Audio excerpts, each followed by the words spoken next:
You are in Canberra, are you, Tony? That's right, yeah. Been here for a while. There? Oh, pretty muggy actually. Threatening to rain. So it's been pretty wet so far this the last couple of months, which is good. It's almost back to normal spring rainfall for us. Yeah. Hot cho thầy, bấm là câu hot cho thầy. Yeah. It's cold and wet here. Oh, is it? You in Gippsland? Yes.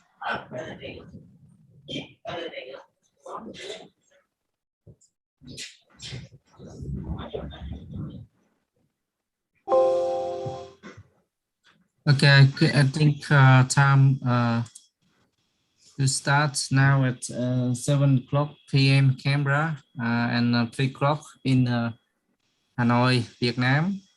And welcome to Tony, the speaker for the session today's. And welcome to our formal and informal participants because we finally we selected the formal participant and to join the Zoom, and for the informal participant they will watch on the YouTube channel at the same time. And welcome to Tony. We would like to thank your support and your willingness to share the Mekong Organic training program on the issue of economic, regulatory, and governance aspect of organic food production and trade. Thank you. And there are over 200 participants on the list, and I leave the Zoom for you. Today, Tony will divide it into 3 sessions. One session, and then we stop for questions and discussion, and then we move to the next session, and we stop for question and discussion. We change a little bit about the discussion for today. That's I translate in Vietnamese a little bit and then go for you. Cảm ơn anh Tony. Như bữa nay, cảm ơn chúng ta đã chọn được cái danh sách thành viên dự chính thức cũng như phi chính thức dự thính qua livestream. Thì hôm nay Mekong Organics rất là vui được anh Tony, anh sẵn sàng chia sẻ với chúng ta cái khía cạnh về kinh tế, khía cạnh về quản lý cũng như quản trị và quy định về thực phẩm và thương mại cái thực phẩm hữu cơ. Xin mời anh Tony. Tony, it's your for you, Tony. Thank you. Okay, thanks, Ken, and hello everyone. Thanks very much for having me along to talk about the economics and regulatory aspects of organic food production. The objectives really for today are about, I guess, understanding what the economics that backs up conventional food production and what the implications are for organics as a result of that. So by understanding that, it helps us to argue with government about in respect of different policies that might support organic farming. Thì xin chào các bạn, thì cảm ơn tiến sĩ Kiền cũng như Mekong Organics đã mời tôi chia sẻ cái chủ đề hôm nay. Thì hôm nay chúng tôi sẽ cho các bạn biết về các khía cạnh quản lý, quản trị, rồi kinh tế và quy định về nông nghiệp hữu cơ, lợi ích của nông nghiệp hữu cơ vân vân, để cho các bạn có thể đàm phán hoặc tranh luận với chính phủ hoặc là nhà nước để đưa ra những cái chính sách để ủng hộ và phát triển cái lĩnh vực nông nghiệp hữu cơ. So we're going to talk about 4 things. One is market economics. What is it? But most importantly, when does it fail? The second issue will be, what can economics tell us about sustainability? And then we'll talk a little bit about information and the economics underpinning that. And then finally, we'll talk a little bit about the economics of organic farming. Thì hôm nay Anthony sẽ chia sẻ với chúng ta bốn cái chủ đề quan trọng, bốn chủ đề chính. Thì đầu tiên là chủ đề kinh tế thị trường, đặc biệt là khi trong cái điều kiện nào thì cái thị trường nó thất bại. Việc thứ hai thì Anthony sẽ nói cái góc độ kinh tế để giải thích vấn đề tính bền vững. Chủ đề thứ ba thì anh sẽ chia sẻ các loại thông tin từ cái nền tảng của kinh tế học. Và cuối cùng thì Anthony sẽ chia sẻ chúng ta cái khía cạnh kinh tế của sản xuất nông nghiệp hữu cơ. Okay, next slide. Yep, and again, so first bit we're going to talk about market economics. Đầu tiên thì tôi sẽ nói về cái kinh tế thị trường, tại sao là nó khi nào thì nó thất bại. Okay, next slide. Okay, so the free market economics has been the predominant economic orthodoxy across most nations pretty much for the last century or so. Thì các bạn biết là kinh tế thị trường là một cái gọi là thị trường tự do, là một cái sự thống trị khắp toàn thế giới, mà đặc biệt là nó xuất hiện ở nhiều quốc gia ở trong một thế kỷ vừa qua.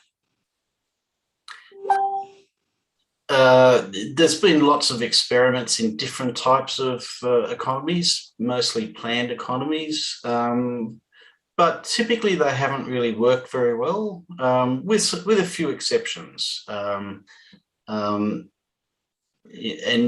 we typically think about wartime economies or economies that are recovering from a great disruption is when planned economies are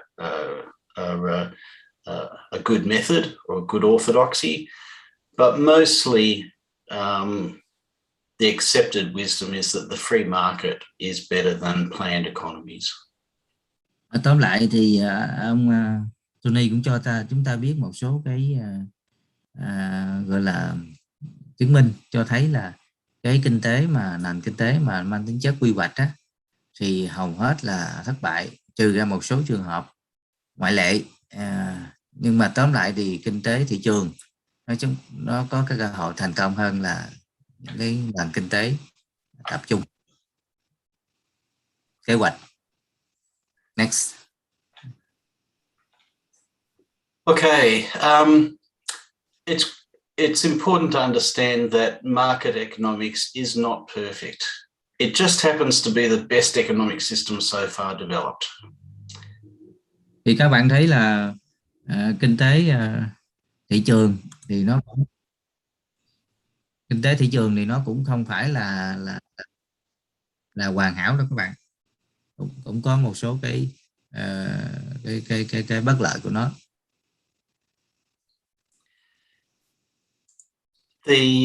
The main reason for the prevalence of free market economics is that under strict assumptions, society well-being is optimized by competitive markets. Một cái lý do quan trọng đó là một cái giả định rất là nghiêm ngặt của kinh tế thị trường, đó là cái nhân loại cũng như cái phúc lợi đã được gọi là tối ưu hóa bởi cái thị trường cạnh tranh, có tính cạnh tranh. There's generally no better way to ensure the consumer preferences are fulfilled. Đó là cái mà go on Ken. Yeah. Đảm bảo cái sở thích cũng như lựa chọn của người tiêu dùng là để đạt được, đó là cái kinh tế thị trường. Resources are also allocated in the most efficient way. both within individual industries, but also importantly between different industries. Thì cũng như kinh tế thị trường, nó trong đó cái tài nguyên nó được phân bố một cách là hiệu quả nhất, trong cả cái lĩnh vực riêng biệt và cũng như trong các cái lĩnh vực ngành nghề khác nhau. And we often talk about the price mechanism because prices in the competitive model plays the key role in informing consumers what to buy and informing firms what to sell. Đặc biệt là khi nói kinh tế thị trường, giá là cái chìa khóa quyết định đến việc thông tin cái người tiêu dùng là nên mua cái gì, cũng như là để các doanh nghiệp nên bán cái gì. But that's all in an ideal world, okay? And it's very important to understand that there are strict assumptions underpinning that competitive model. Như các bạn thấy đó thì nghĩ là nó hoàn hảo. Tuy nhiên thì cái thị trường nó vẫn thất bại, bởi vì những cái giả định nghiêm ngặt đó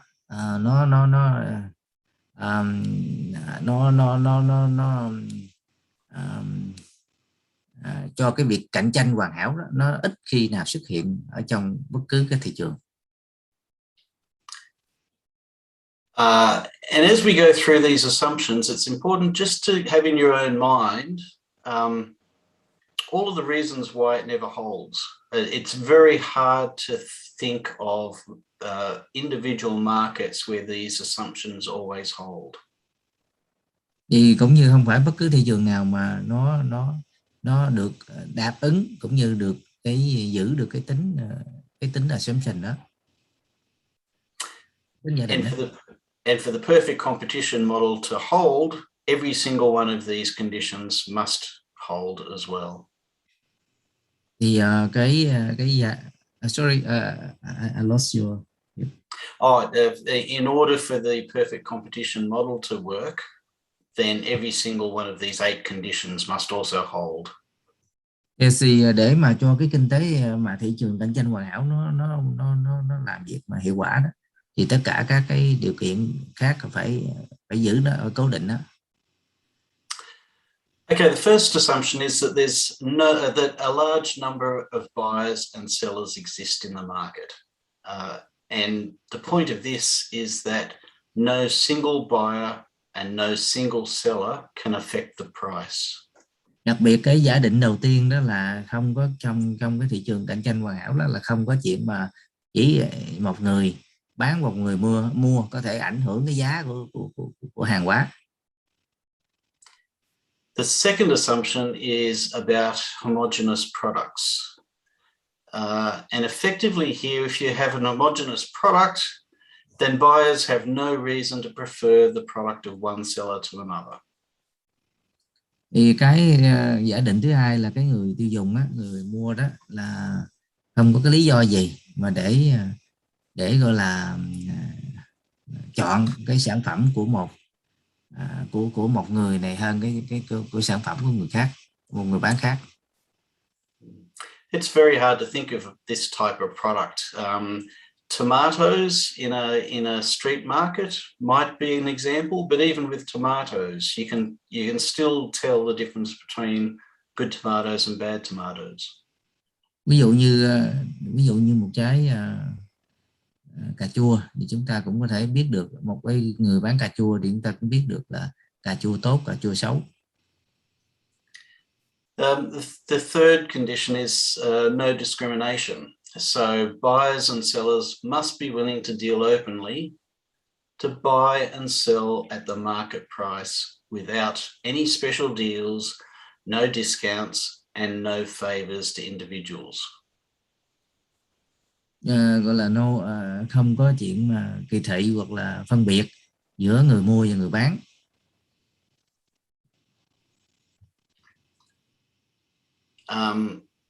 The fourth is that everyone has perfect knowledge. So there are a large number of buyers and sellers, and they all know perfectly how much is the price of commodity in every single part of the market.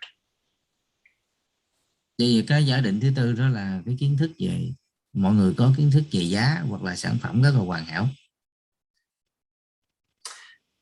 The next is that there must be free entry and exit of firms, such that there's no legal or social restrictions on firms entering the market or leaving the market, and leaving the market can be important too.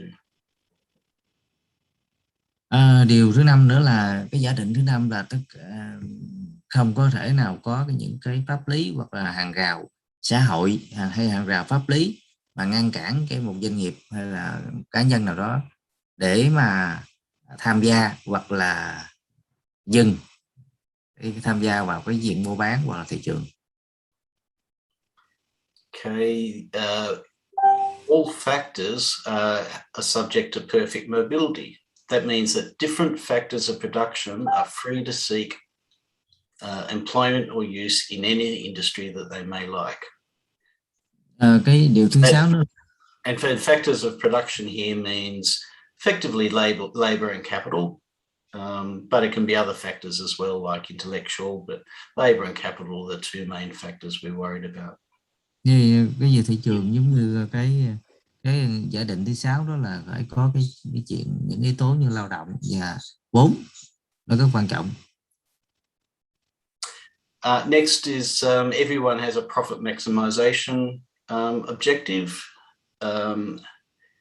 and there is an absence of social welfare of the general masses.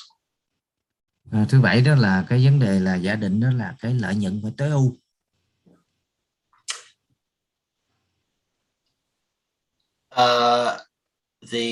And the last one here is about transaction costs, and effectively there's no cost involved in selling, there's no time costs, there's no transport costs, and buyers aren't disadvantaged from moving from one seller to another to take advantage of price differences. Thì cái giả định cuối cùng đó là cái không có cái chuyện mà phí giao dịch, transaction cost là phí để gọi là người ta gọi tiếng Anh tiếng Việt gọi là phí giao dịch, phí để làm trong cái việc gì nó xảy ra, trong cái phí thời gian, phí vận chuyển, dân không để mọi người nào đó tận dụng những cái này để gọi là có lợi, làm thiệt hại cho người khác. Now these assumptions, they might be quite extensive and confusing, but I'm hoping as we went through those, you contemplated that you can think of exceptions to each of these as you go through, and it is extraordinarily rare that we would find a perfectly competitive market. Vì các giả định này nhìn nó cũng rất là rối, nhưng mà các bạn sẽ coi trong cái bài của ông trình bày sắp tới thì nó sẽ thấy cái thị trường cạnh tranh hoàn hảo như thế nào.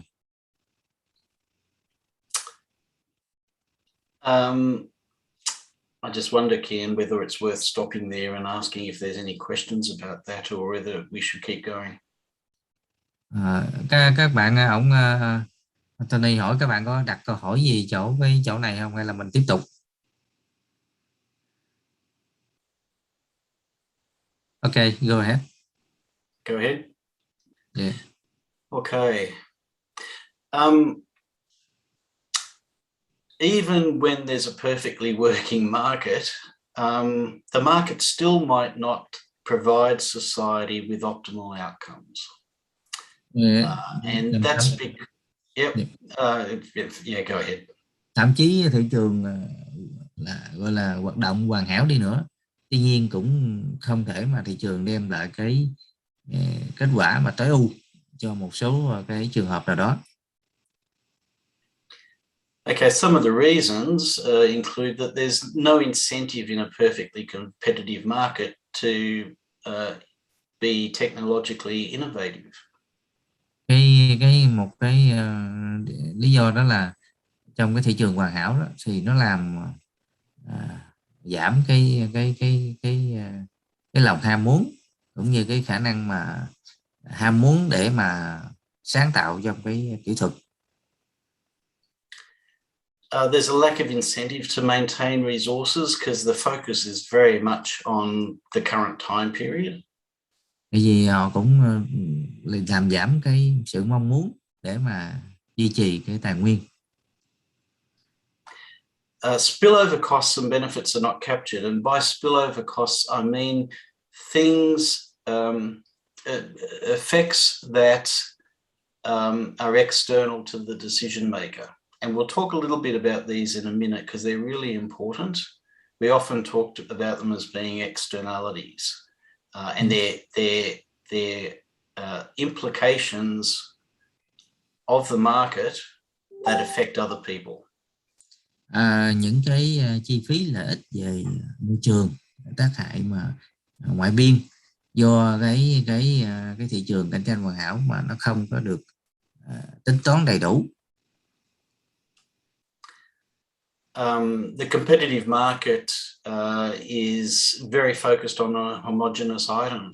And it's all about the least cost method of producing that homogeneous item. So there's a lack of product variety. Ở thị trường cạnh tranh hoàn hảo thì nó thiếu những cái đa dạng về sản phẩm. Very important for society welfare is the initial resource allocation might not be equitable, and therefore you're not going to end up with an equitable outcome. Những cái tài nguyên trong xã hội cũng như việc phân bố tài nguyên thì nó cũng thì ở trong điều kiện cạnh tranh hoàn hảo đó thì nó cũng không có thể là công bằng. There's also no reason to expect the competitive market to result in an equitable distribution of income. Cũng như là việc phân bố về thu nhập trong cái thị trường cạnh tranh hoàn hảo nó cũng không công bằng. And finally, a very important issue around infant industries, in that the competitive market really works against new industries being established. It's very hard for them to set up. Điều cuối nữa là trong thị trường cạnh tranh hoàn hảo thì nó cũng bất lợi cho những cái ngành công nghiệp non trẻ. Ví dụ như ngành công nghiệp nông nghiệp hữu cơ của chúng ta. Ông sẽ nói phần sau, nhưng mà nông nghiệp hữu cơ của mình là những ngành gọi là còn non trẻ. Cạnh tranh với những ngành conventional cũng là một cái trở ngại.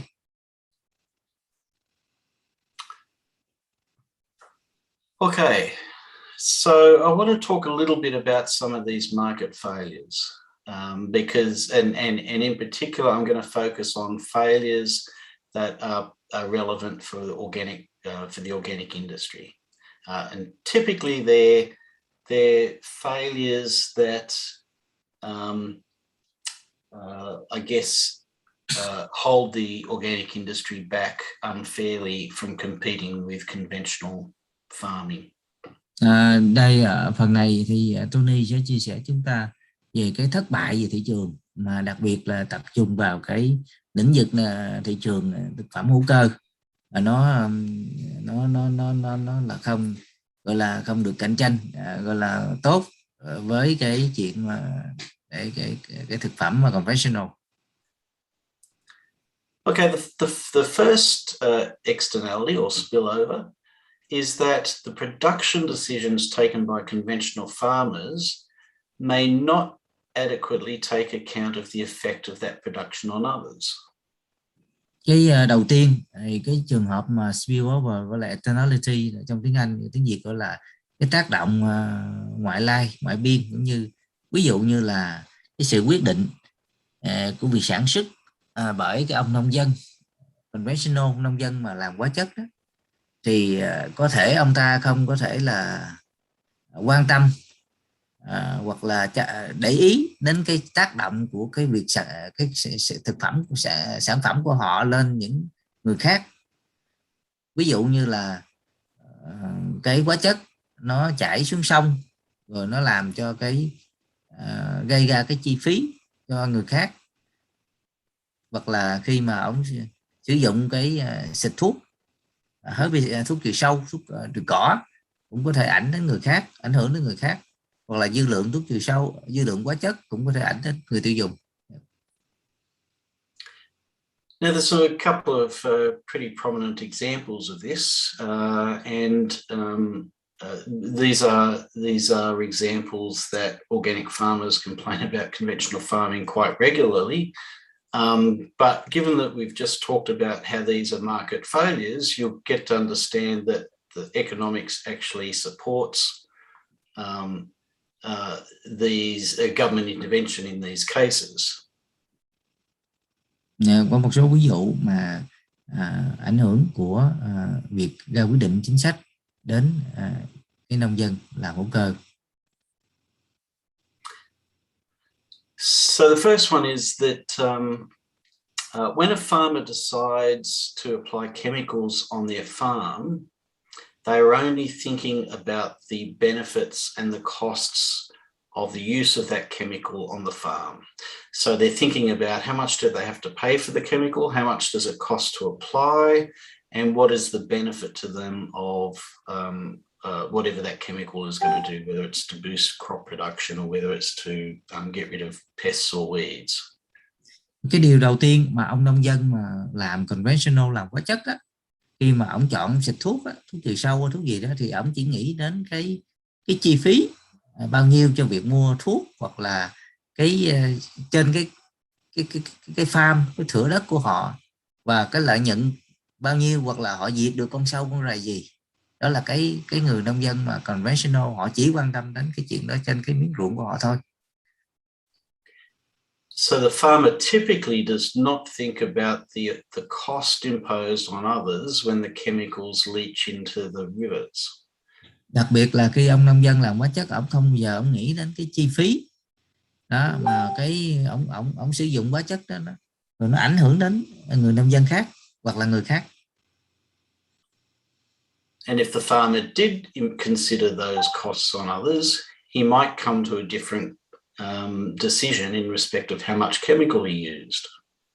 Nếu mà người nông dân có suy nghĩ những chi phí mà nó có thể gây ra tổn hại đến người khác hoặc người nông dân khác, thì họ sẽ suy nghĩ cái lượng hóa chất bao nhiêu là họ nên sử dụng.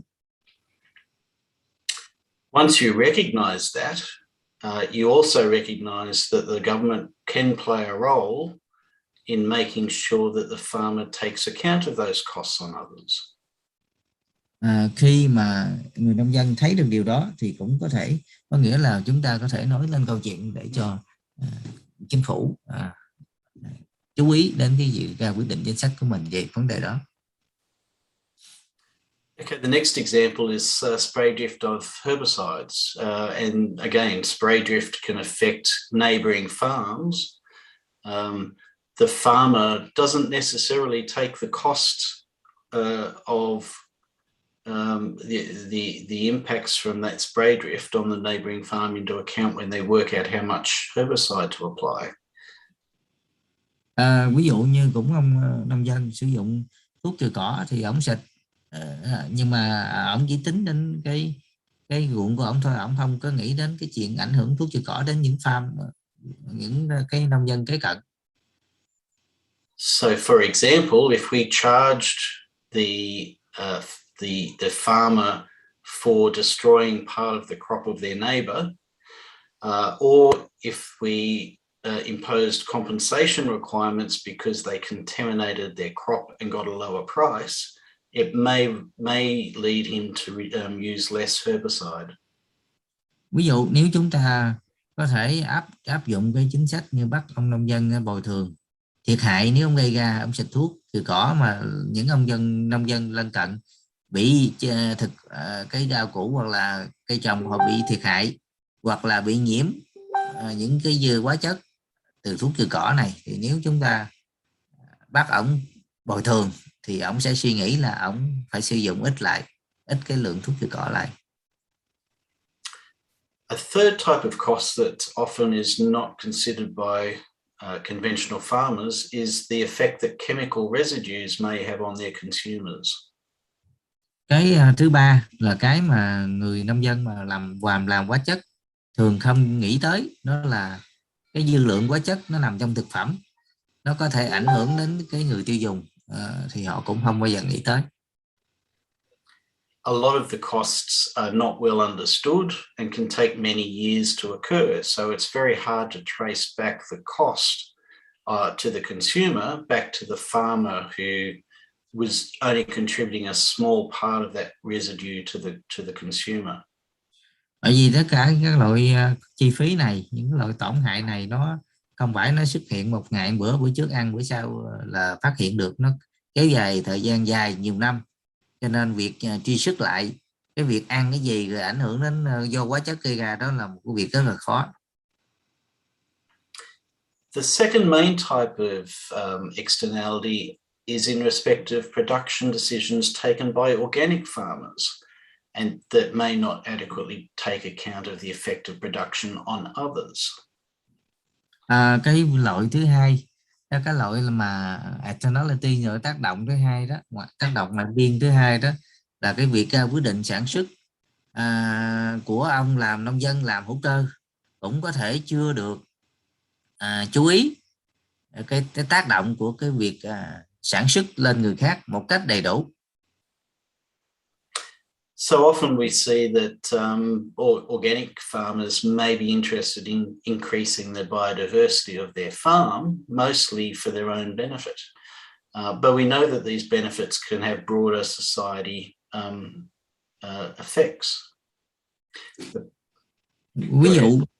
Ví dụ ông nông dân ông làm phương pháp canh tác hữu cơ đi, thì ông làm cho cái đa dạng sinh học nó được cải thiện trên miếng đất của ông. Nhưng mà khi mà đa dạng sinh học nó được cải thiện trên miếng đất của ông thì nó cũng làm ảnh hưởng lợi ích tốt cho nhiều ông nông dân khác hoặc là cho cả cộng đồng, nhưng mà cũng không được đánh giá đầy đủ. So if the farmer was aware of all of the effects on others, or if they were compensated for the benefit that they imparted, they may actually undertake more biodiversity improvements. Nếu người nông dân biết cái việc đó xảy ra, người nông dân biết được cái việc mà tăng cường đa dạng sinh học ở tại cánh đồng của họ, thửa ruộng của họ mà ảnh hưởng đến lợi ích cho người khác, mà được nhà nước hoặc là được bất cứ ai ủng hộ, hỗ trợ, trả tiền cho việc đó, thì chắc chắn ông nông dân làm hữu cơ ông sẽ tăng cường để làm cho tăng cường cái đa dạng sinh học nữa. The second example is around soil carbon, and we can see with the climate change debate at the moment and different policy initiatives to address climate change, that building up soil carbon is seen to be beneficial to society and I guess the planet. Go ahead. Chúng ta thấy ví dụ nữa là ví dụ như cái vấn đề mà biến đổi khí hậu gần đây đang tranh luận rất là nhiều. Thì khi mà ông nông dân làm hữu cơ đó, ông có thể làm cái đưa cái carbon vào đất, làm giảm cái phát thải, thì nó mang lại lợi ích cho nhiều người chứ không có riêng bản thân ổng. So if we look globally, we can see governments in various countries starting to implement some sort of pricing mechanism that provides an advantage to farmers if they undertake these good types of spillover activities. Thì nếu chúng ta nhìn ở góc độ toàn cầu thì cũng có nhiều quốc gia họ cũng đang áp dụng là cái cơ chế trả giá cho carbon. Nếu mà những người nông dân mà đưa carbon, giữ carbon tốt cho đất thì sẽ được trả tiền. And to the extent that those policies encourage even more biodiversity improvements and even more soil carbon build up, then that will get closer to an optimal solution for society. Thì nếu mà cái vấn đề đa dạng sinh học sẽ được cải thiện, nhân rộng, phổ biến, cũng như vấn đề mà tích trữ carbon vào đất nó phát triển hơn nữa, thì nó sẽ đưa cái giá trị nó đến, giá trị kinh tế đó nó đến một cái mức gọi là gần với tối ưu hóa. Okay, so hopefully they're all fairly familiar examples to everyone. If we move on to the next slide. Okay, the second type of market failure is around infant industries. And the key argument here is that new industries are often disadvantaged relative to new industries, to established industries, cái cái mà chúng ta thấy cái thất bại thị trường nữa là cái những ngành công nghiệp mới non trẻ thì dễ bị là thiệt thòi so với những ngành công nghiệp đã được hình thành lâu đời. So an infant industry is an industry that is in its very early stages of development. And it's important to know that all industries go through this stage. So if you think about,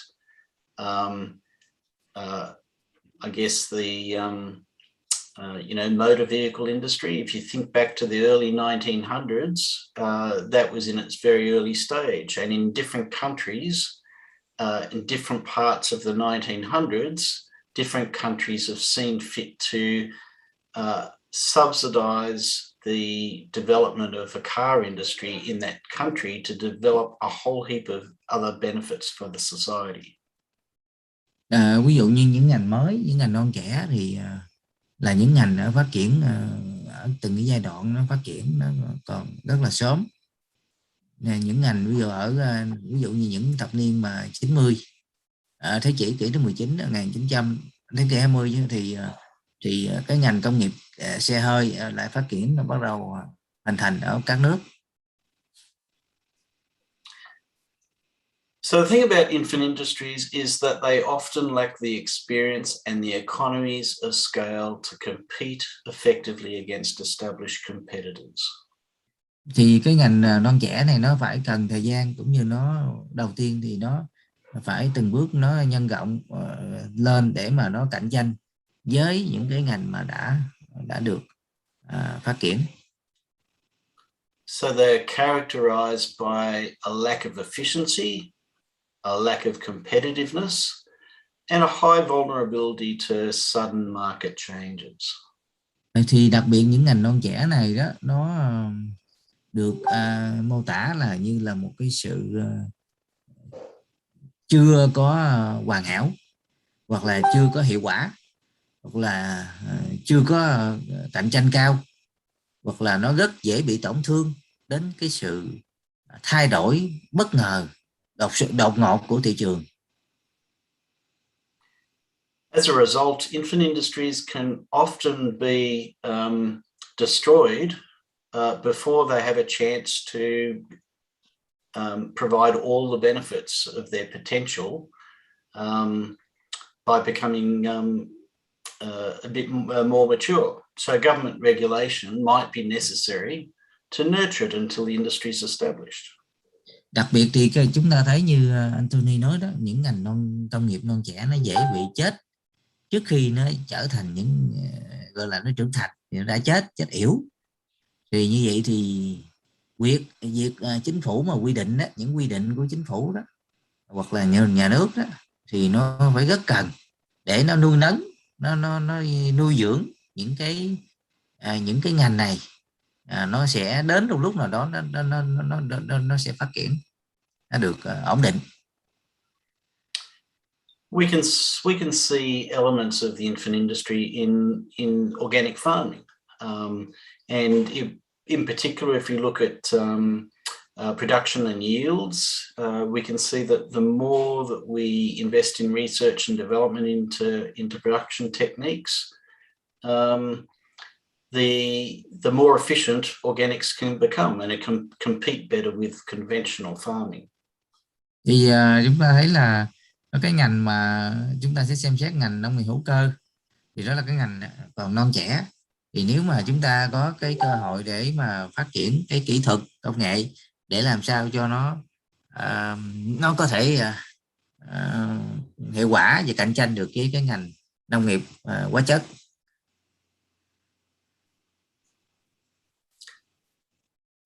Okay, the third type of market failure is barriers to entry, and this should be very obvious in organic farming, because intrinsic here is conversion periods. Go ahead, Kian. Đối với ngành nông nghiệp hữu cơ là một cái ví dụ, là một cái ngành mà công nghiệp non trẻ, thì các bạn thấy cái trở ngại lớn nhất để mà cái ngành này nó vào cái thị trường Đó là cái mà vào cái ngành này nó bắt đầu để phát triển đó, thì cái giai đoạn mà chuyển đổi là nó cản trở cái việc mà người ta vào cái ngành nông nghiệp hữu cơ. So conversion can take several years, and during this period, farmers have to produce using organic methods, but they can't sell their product as organic. They have to. They only get conventional prices for it. Thì cái giai đoạn chuyển đổi đó thường nó kéo dài một số năm, nhưng mà trong quá trình chuyển đổi đó thì người nông dân không có được bán với cái giá gọi là giá hữu cơ, nên nó là một cái bất lợi. So when the yields decrease or if the costs increase during conversion, the loss of profit can impede the decision to convert.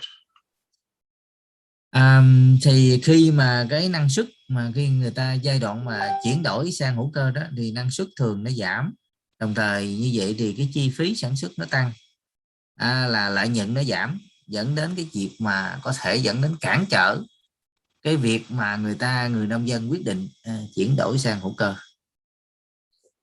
So this can be a substantial barrier to entry, and we often see governments intervening in order to ameliorate the cost of the conversion period. Đây là cái giai đoạn rất là quan trọng các bạn.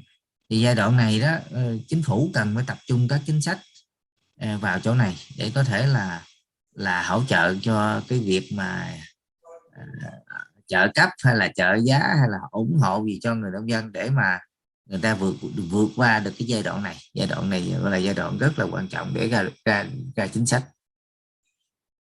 Okay, next slide. Okay, one of the key assumptions underpinning the perfect competition model was about perfect information. But of course, with organics in particular, we see lots of information asymmetries. And I first want to concentrate on the information asymmetries faced by consumers. Thì các bạn thấy đó là ở cái giả định của nền kinh tế thị trường là thông tin phải hoàn hảo, tất cả thông tin là phải hoàn hảo. Tuy nhiên thì đối với ngành nông nghiệp hữu cơ đó, thì cái thông tin thì nó không được phổ biến, hoặc là không được tất cả những người mà tiêu dùng họ không có đầy đủ sở hữu những cái đầy đủ thông tin về cái ngành này, về cái nền nông nghiệp hữu cơ này. And the key issue here is that not all consumers possessed full information about the benefits of organic products. Cái điều đầu tiên là người tiêu dùng không có hiểu hết thông tin về cái lợi ích của cái việc sản xuất ra cái sản phẩm hữu cơ. Those benefits can include the consequences of a healthy diet, the nutrient value in the food, chemical residues in conventional food items, and the consequences of consuming those chemical residues over long periods of time. Đây là 4 cái lợi ích mà người tiêu dùng có thể là không biết. Đó là thứ nhất, cái hệ quả của tác động của việc thực phẩm hữu cơ đến một cái bữa ăn khỏe và những cái giá trị dinh dưỡng của cái loại thực phẩm đó, hoặc là những thông tin về những cái tồn dư hóa chất của cái thực phẩm mà conventional, hoặc là những cái hệ quả, những cái tác động của việc mà sử dụng những cái tiêu dùng những cái loại thực phẩm mà có cái dư lượng hóa chất như thế nào. Thì 4 cái lợi ích này, thì 4 cái thông tin này cái người tiêu dùng hầu như chưa được biết. Là thông tin, nếu nói về giả định mà thị trường cạnh tranh hoàn hảo thì thông tin phải minh bạch, phải hoàn hảo, thì những thông tin này trong cái nền nông nghiệp hữu cơ nó chưa được hoàn hảo. So if the consumer is ignorant of those benefits and costs, then they can't make an informed choice when considering the price of organic food. Bởi vì khi điều đó dẫn đến cái người tiêu dùng khó mà ra quyết định được là chỉ lựa chọn là nên khi họ quan tâm đến cái giá của thực phẩm hữu cơ, bởi vì họ không hiểu thông tin một cách đầy đủ. We often say that consumers are price sensitive when faced with organic food. So if they can't see the benefit, then the price determines the outcome. Pardon? Excuse me? Yeah. Yes, I just said that we often say that consumers are price sensitive when they don't understand all of the benefits and costs. Okay. They just make their decision on price. Bởi vì người ta không hiểu hết những lợi ích và những chi phí của việc sản xuất hữu cơ, cho nên đó là điều khó để họ ra quyết định tiêu dùng. Okay, next slide.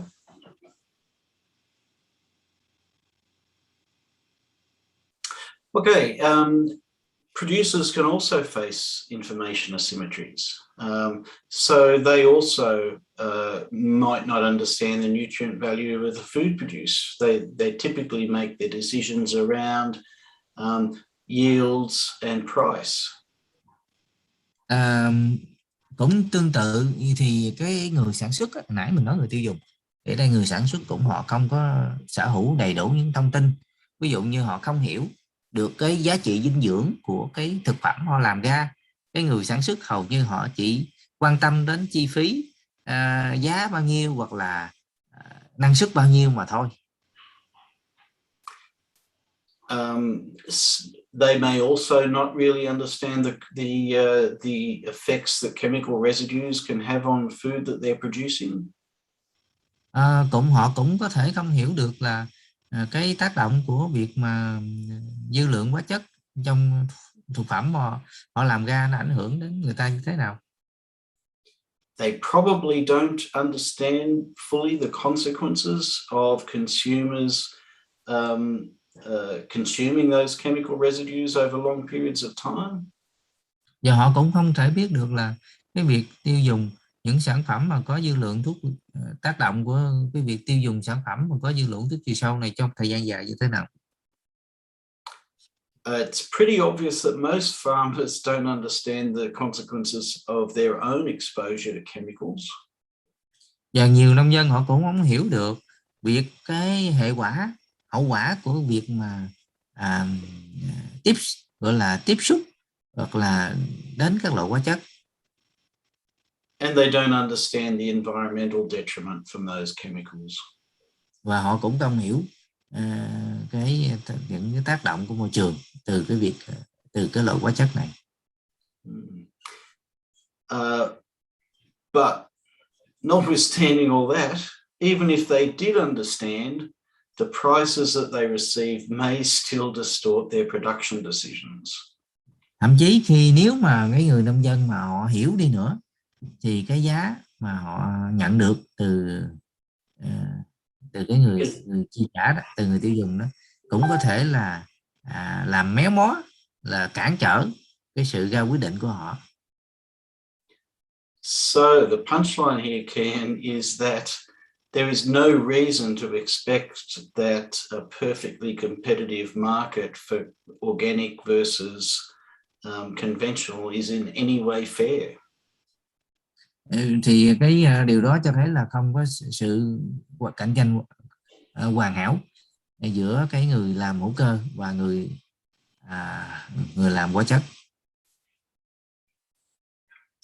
Okay, next slide.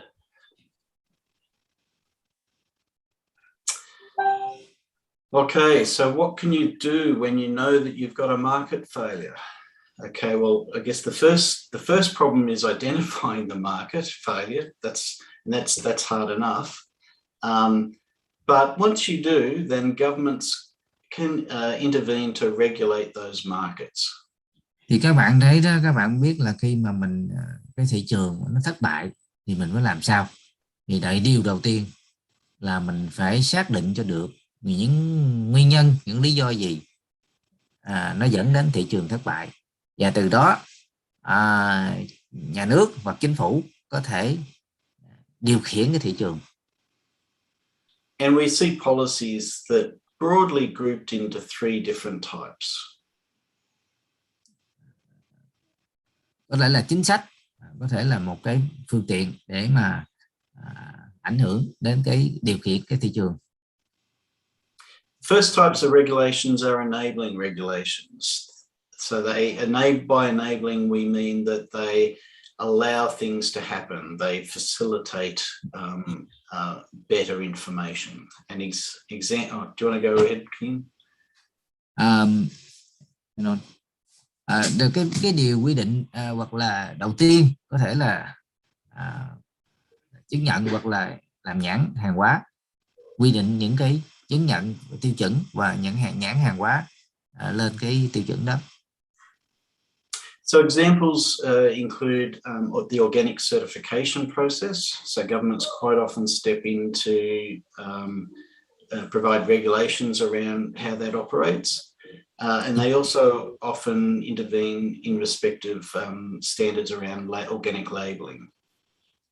Thì điều quan trọng là chính phủ có thể đưa ra những cái tiêu chuẩn để họ kiểm soát.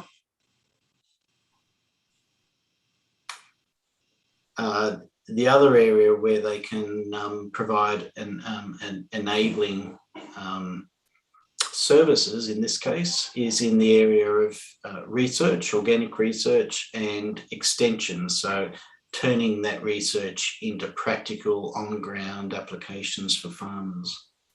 Thì cái điều thứ hai nữa là chính phủ có thể hỗ trợ những cái nghiên cứu về nông nghiệp hữu cơ và đồng thời sử dụng những cái kết quả nghiên cứu đó phục vụ cho vấn đề khuyến nông ở tại cái địa phương, tại quốc gia đó. Second type of regulations are enforcements. Cái loại thứ hai của vấn đề chính sách hoặc là quy định đó là enforcement, đó là làm cho cái mọi việc nó có hiệu lực. The classic enforcement is the police officer. Ví dụ như cảnh sát cũng một dạng của enforcement.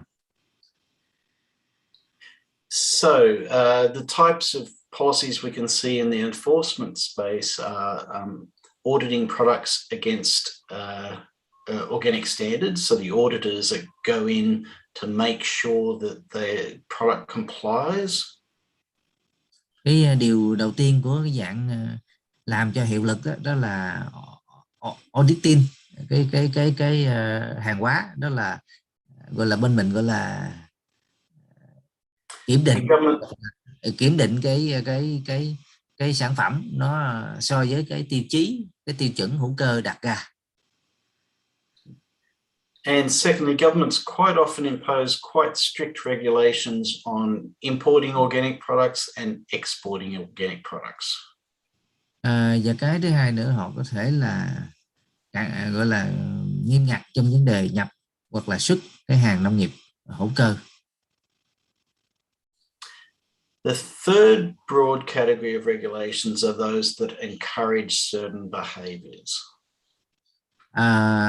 Cái loại thứ ba trong vấn đề mà quy định đó là khuyến khích các cái hành vi.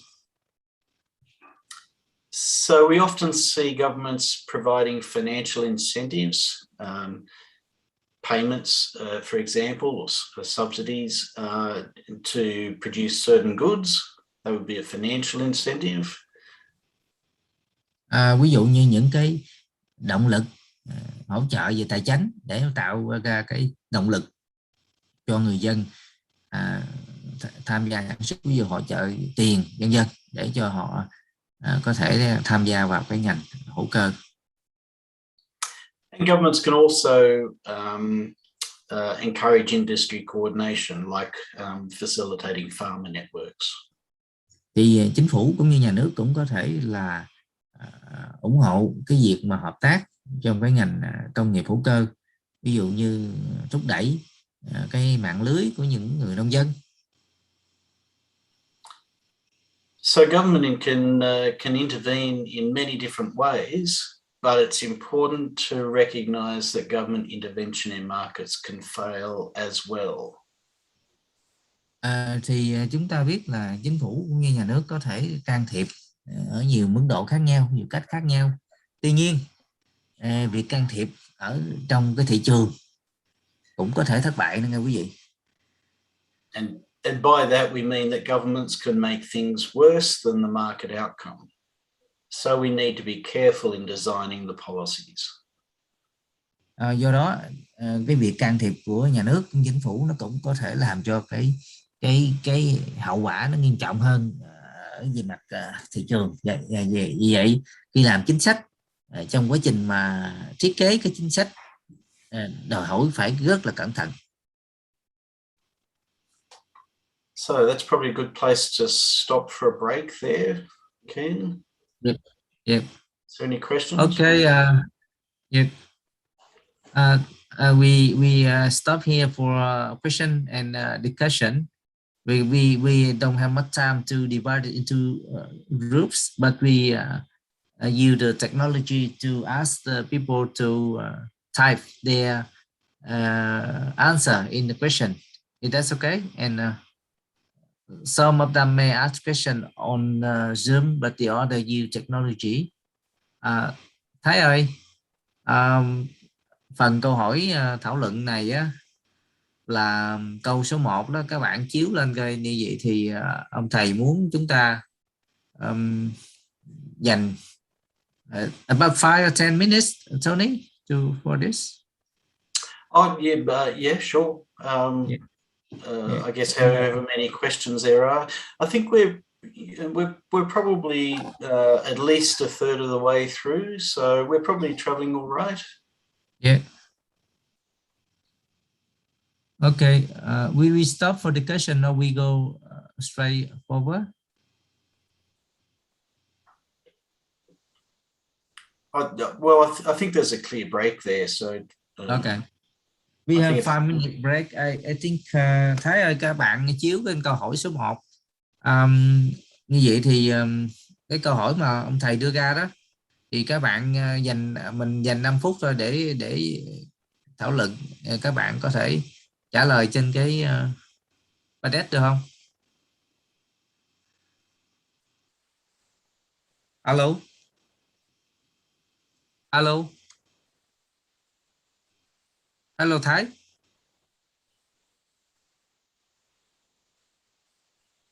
Alo bên bạn ốc. Dạ thầy Thái đang có việc tí xíu thôi, mình có thể Dạ, em có show câu hỏi lên thầy. Câu hỏi dạ. show ở đâu? Ở khung chat box đó thầy. Vậy hả? Ok. Thì nhà các bạn bây giờ ông thầy giảng một cái đoạn về kinh tế thị trường, rồi cái thất bại của kinh tế thị trường như thế nào trong cái trường hợp là cái ngành công nghiệp non trẻ như là cái ngành công nghiệp hữu cơ của mình. Vì vậy các bạn vui lòng đánh vào cái đường link mà Đăng đã gửi lên chat box đó thì coi thầy. Dạ thầy Kiên ơi, em nhờ thầy start cái share của thầy giùm nhé. Ok. Dạ thầy đang share nên em share lên không thấy hả? Ok.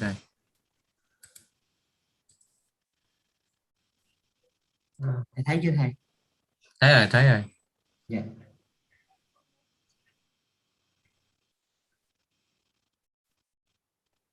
Nhờ các anh chị mình có thể là mình gõ vào cái đường link em gửi trên một chat box đó, hoặc là mình có thể mở mic lên mình trao đổi trực tiếp luôn hả?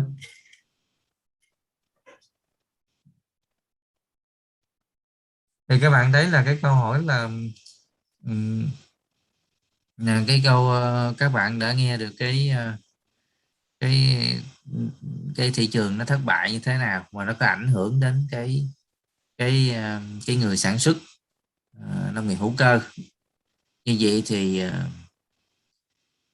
chính phủ hoặc nhà nước có thể can thiệp như thế nào để mà can thiệp những cái thất bại này. Các bạn có thể đánh vào chatbot để mình hoặc là đặt câu hỏi hoặc là phát biểu.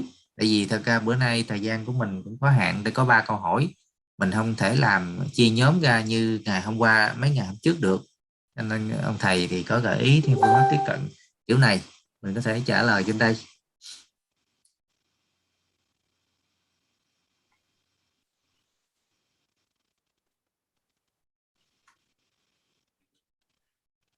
Các bạn đánh trên đó là đang alo. Dạ, em nghe thầy.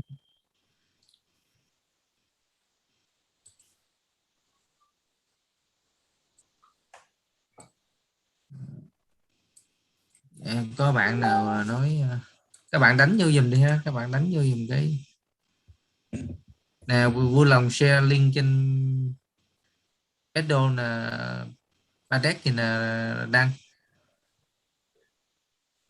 Đăng ơi, em copy cái đường link đó vào khung chatbot đi Đăng. Và em gửi lại ạ.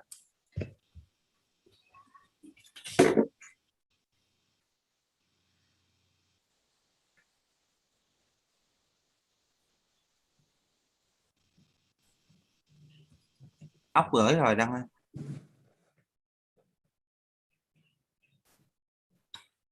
Rồi bây giờ xin mời quý anh chị có thể là mình xem câu hỏi và mình có thể là đánh và chọn vào cái dấu cộng đó, ở góc dấu cộng bên dưới.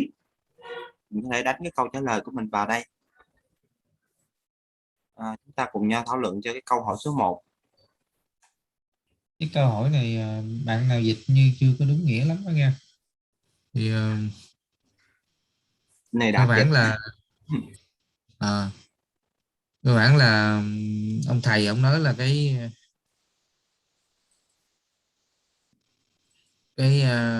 thất bại của thị trường nó ảnh hưởng đến cái người sản xuất hữu cơ như thế nào. Đó, cái bài nói của ông thầy thế gì, làm sao chính phủ can thiệp cái thất bại đó.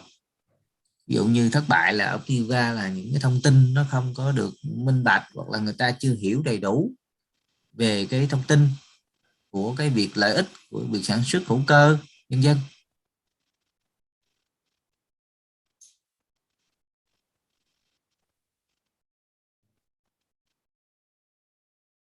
Trong pallet không có dấu cộng là sao đó? Có dấu cộng này các bạn, dấu cộng ở góc dưới nè.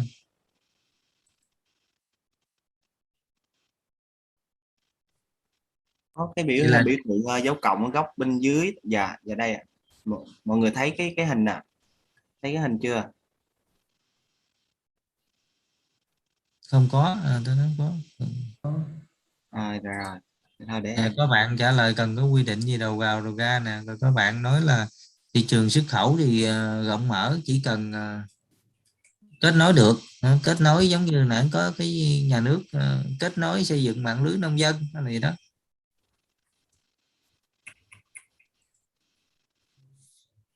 Ủa sao cái dấu cộng này ở đây mà nhiều người nói không có dấu cộng? Có thể các bạn xài cái trên điện thoại không? Thầy Thái ơi, chắc em nhờ thầy gửi lại cái đường link cho thầy. Cái đường link của Đăng bị lỗi. Dạ quý anh chị ơi, Thái ban tổ chức vừa mới gửi lại một cái đường link Padlet mới cũng câu hỏi này. Quý anh chị vào thử nhé. Tắt màn hình đi Đăng. Dạ.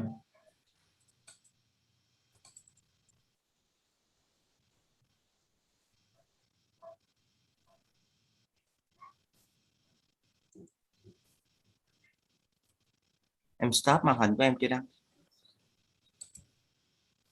Em xem luôn cũng được. Dạ quý anh chị mình đã đánh máy được rồi đúng không ạ? Có thấy dấu cộng rồi đúng không ạ? Ok rồi đó, các bạn cho vô đi. Okay, I translate in daytime in Vietnamese, and I can translate into English. The first thing is there is a need to then regulate to about regulation about market of the input of the for the organic food production. They need to support price for the organic food. Need to develop the network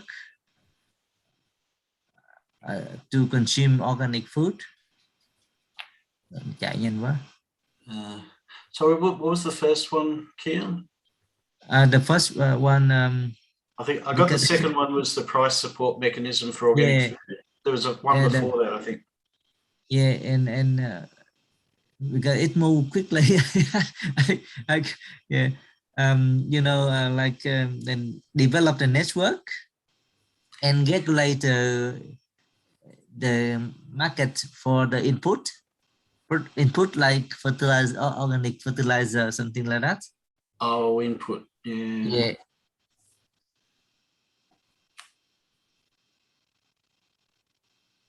And the government need to support training, develop the organic value chain, and yes. Sorry, to develop organic what? Value chains. Organic value chain.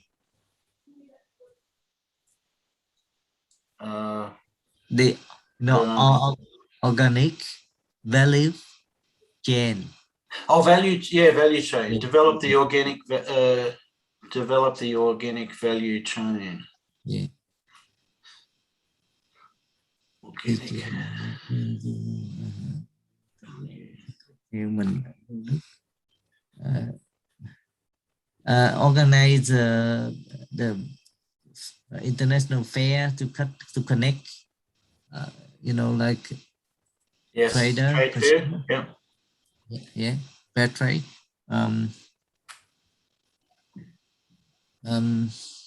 It's move quickly. Bởi vì có một số cái phản ý kiến mới nó sẽ tự động di chuyển.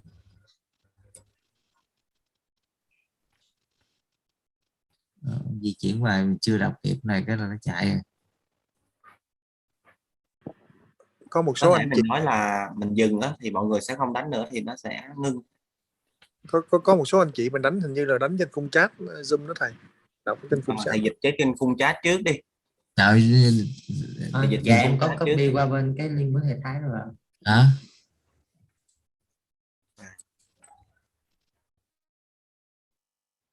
Okay. Have we hit pay dirt here? Have we lots of questions? Yeah. Government need to have the policy on transparent of organic food. For example, the application of Industry 4.0 to trace the origins of organic food. Oh, traceability. Yeah, traceability. Traceability.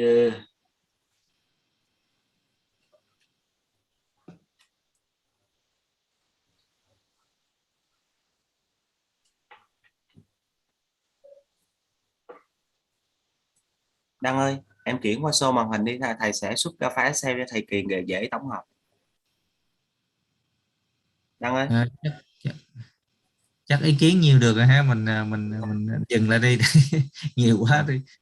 Chọn lọc một vài cái ngẫu nhiên đi. Dạ. Dạ thầy tắt đi thầy. Thầy còn dịch nữa không thầy? Có thể. Còn thì ấy, còn nếu không em sẽ xuất ra file Excel nó dễ hơn. Rồi bây giờ dừng lại đi ha. Thì sao cái palette này tôi mua không được gì ta? Palette này nè. Kéo xuống thầy, kéo xuống cái thanh bên phải đó. Nhưng mà nó không chạy. Well, there's lots of questions. Đăng share màn hình đi, thầy xuất file Excel cho dễ ha. Bây giờ cái kéo okay.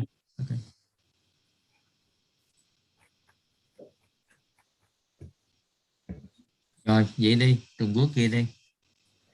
Rồi dừng lại đó, dừng ở đó, giờ đừng kéo nó để tôi thấy tôi nói. Thực phẩm chưa dùng tâm lý có vụ cần xây dựng hệ thống liên kết sinh đảm bảo nguồn thực phẩm cơ tạo nguồn cung chất lượng.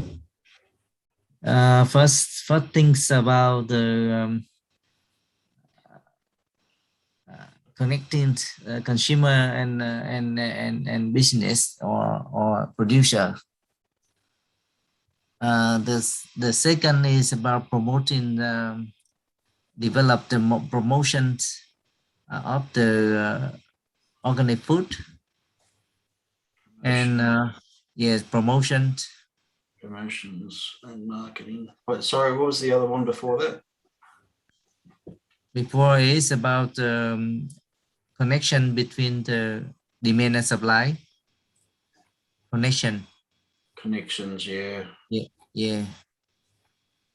And promotions in of organic food in international or fair, something like that. Yeah. And need to have the traceability, apply traceability. Yep.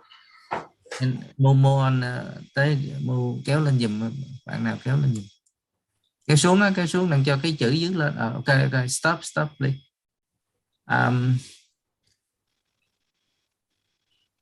Research and analyze the impacts and core market failure on organic food in English already.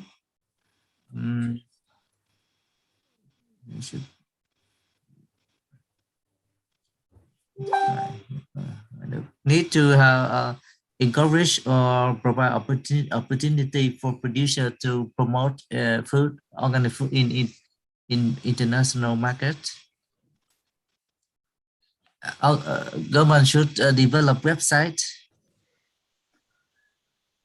to promote organic food, blockchain application and ICT in the value chain. Mua đau các bạn. Okay, stop.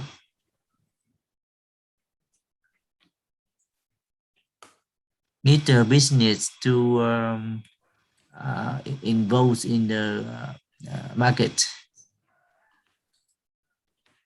to consume the product from farmer. Sorry, what was that last one? Yeah, communicate. Need to communicate methods, farming methods to farmer. Yeah, educating farmers. Yeah. Educate. Yeah. Okay. Okay, so, something like that. Yeah, lots of. Yeah. I got lots of questions there, which is good. I was worried that people would be bored. So yeah. we will translate all the English Vietnamese here into English and share with you. Yeah. So how do you want to do that? Do you want me to go through some responses to these now, or do you want a written response to them later? Or I don't mind talking about some of these now. I think we can do that quickly if you like. You can do quickly. Yeah. And look, I think there's an overarching issue here about making sure that government interventions are improving the way that markets operate. That's ultimately what we want to be doing. Yes. Thì thầy muốn giải thích là có một cái sự chồng lấp các vấn đề các bạn nêu ra, thì mục tiêu là làm sao để chính phủ như nhà nước giúp cho can thiệp làm sao cho cái thị trường của nông nghiệp hữu cơ nó vận hành một cách hiệu quả. So government intervention can fall down. For example, if there's no enforcement, I think someone mentioned that.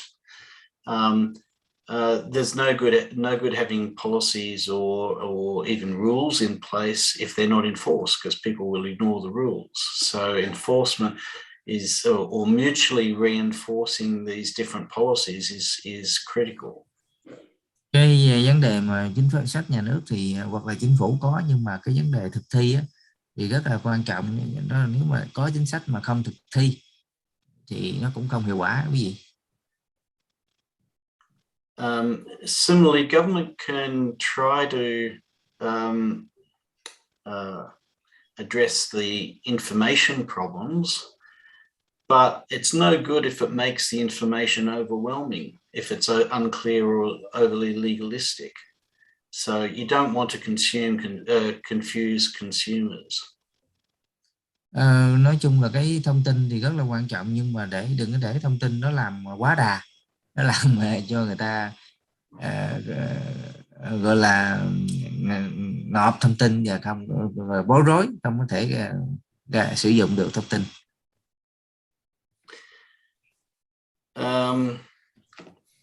Input markets. Someone mentioned development of input markets, and I think this is a critical issue around infant industries, because often it's very hard for some organic farmers to source inputs. Cái vấn đề mà các bạn nêu qua ở chỗ điều khiển cái mà yếu tố đầu vào đó, thì đúng là các ngành nông nghiệp hữu cơ này, ngành non trẻ này dễ bị gặp cái khó khăn trong vấn đề cho nhà sản xuất tìm kiếm cái yếu tố đầu vào. Okay, so clearly that's a failure of resources to flow properly. As long as organic farmers are paying the appropriate price for the inputs. Sorry, can you? So clearly there's a market failure there if the inputs, or if the organic inputs are not being provided. That's a market failure. Yeah. And there's as long as the organic farmers are willing to pay a high enough price, then there's a reason for the government to step in. But the government can't step in and correct every market failure. Ok, ví dụ như nếu mà thiếu cái đầu vào thì có thể là làm cho cái người nông dân sản xuất hữu cơ phải mua cái giá cao hơn, thì lúc đó nhà nước phải vào để can thiệp. Tuy nhiên không phải lúc nào nhà nước can thiệp cũng hiệu quả. So governments face an infinite request for policy interventions, and they have to prioritize what they do according to where they're going to make the biggest effect. Thì chính phủ cần phải ưu tiên những cái gì mà cần làm để mà làm cho cái tác động nó lớn nhất.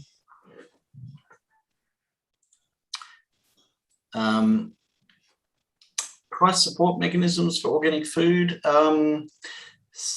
So there's a long tradition of price support mechanisms.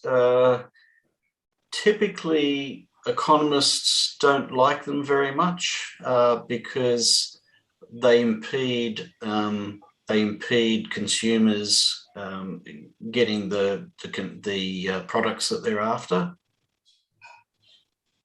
Cái chính sách mà trợ giá ủng hộ giá thì thật ra cái nhà kinh tế học thì họ cũng không thích cái loại chính sách đó.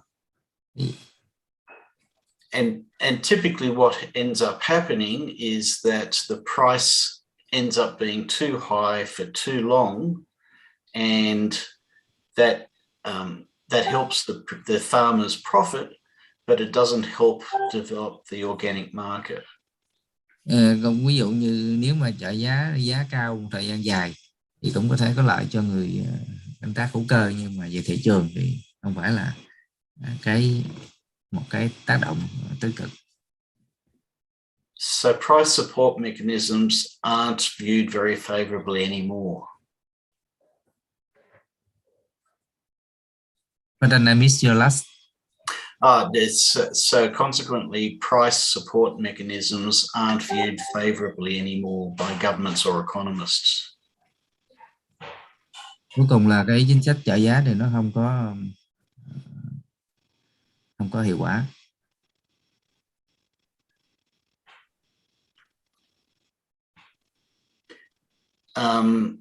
Some of the other issues are around developing aspects of the market, and so developing the network between consumers and producers, developing the organic value chain, developing traceability and blockchain.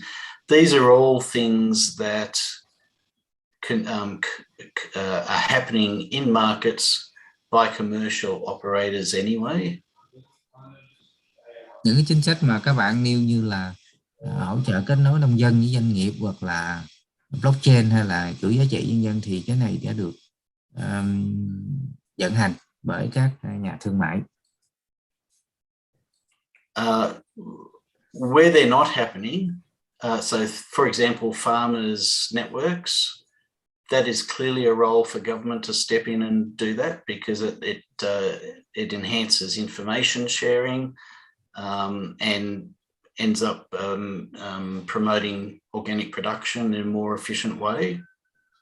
Cái ở nơi nào mà nếu mà cái mạng lưới nông dân với doanh nghiệp, hoặc là mạng lưới những người sản xuất, người tiêu dùng không có xuất hiện, thì nhà nước nên nhảy vào để mà làm sao để chia sẻ thông tin, cũng như chia sẻ thông tin và đồng thời quảng bá cái hàng nông sản hữu cơ mà mình làm ra. Yeah, traceability and blockchain. These are right at the forefront of innovation, particularly in many Western economies. Gọi là blockchain, công nghệ blockchain hoặc là truy xuất nguồn gốc, thì nó là những cái công nghệ phổ biến hiện hành ở các quốc gia đang phát triển.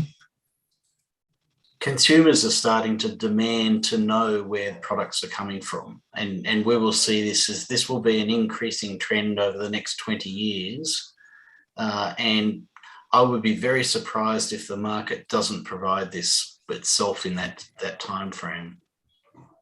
Thì người tiêu dùng rất là mong muốn biết thông tin là cái thực phẩm họ ăn từ đâu, thì chính vì vậy mà rất cần có những cái công nghệ để mà hỗ trợ để cho người ta biết cái nguồn gốc của sản phẩm.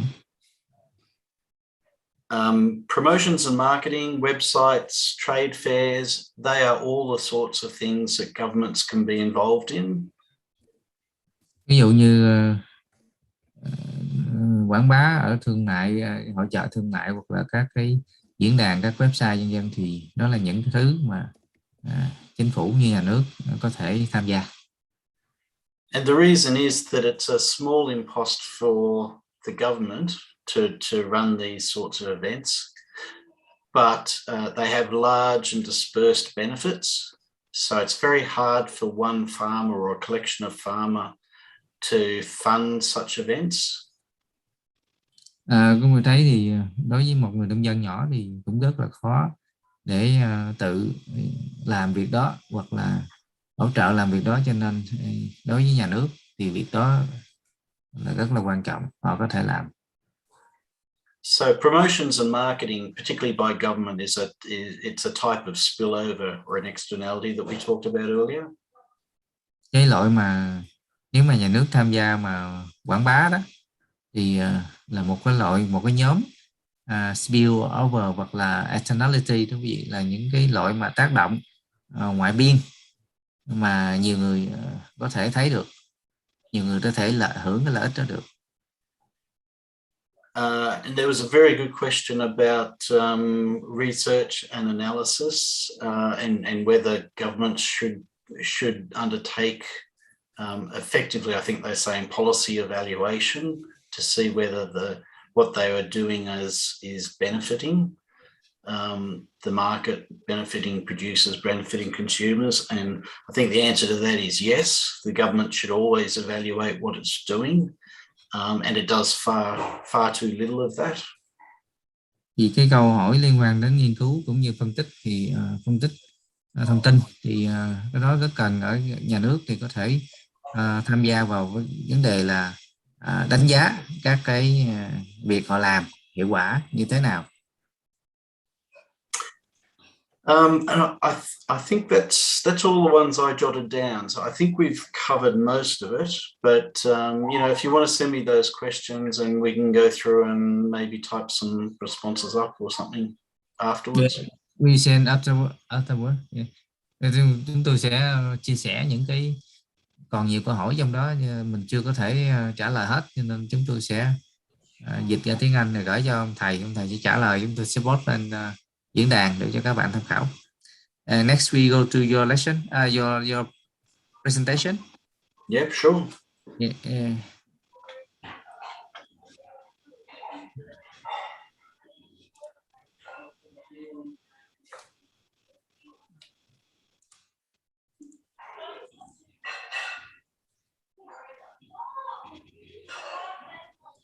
Yeah. Yeah. Okay, economics and sustainability. Chúng ta sẽ đi sang cái phần kinh tế học cũng như vấn đề kinh tế, họ giải thích cái tính bền vững, sự bền vững như thế nào. So it always annoys me that people always complain that economics is all about wrecking the environment. It's not the case.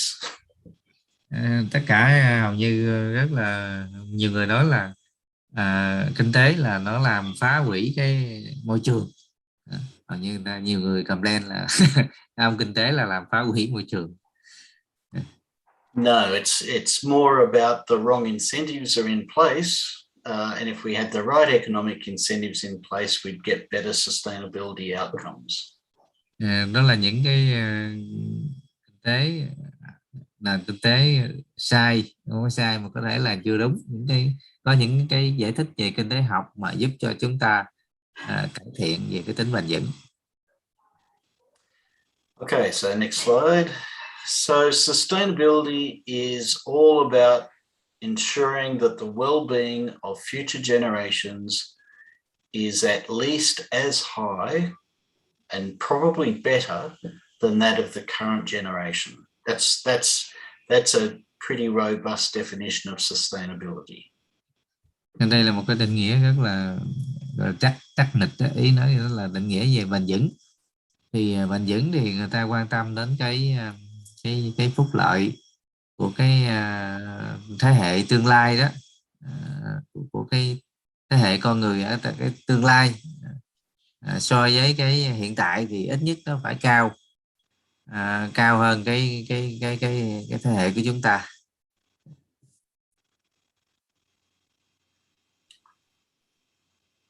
Okay, next slide. So where we're going with this is that sustainability can be thought of very similar to the economic concept of investment and depreciation. Cái khái niệm kinh tế học về bền vững thì giống như là với cái khái niệm trong đầu tư. And there's similarities between a sustainable business, a sustainable economy, and a sustainable environment. Thì nó cũng có thể giống nhau là cái bền vững về kinh tế, bền vững của nền kinh tế và bền vững về môi trường. So the key point here is that the well-being of any generation depends in large part on the overall stock of resources that it inherited from previous generations.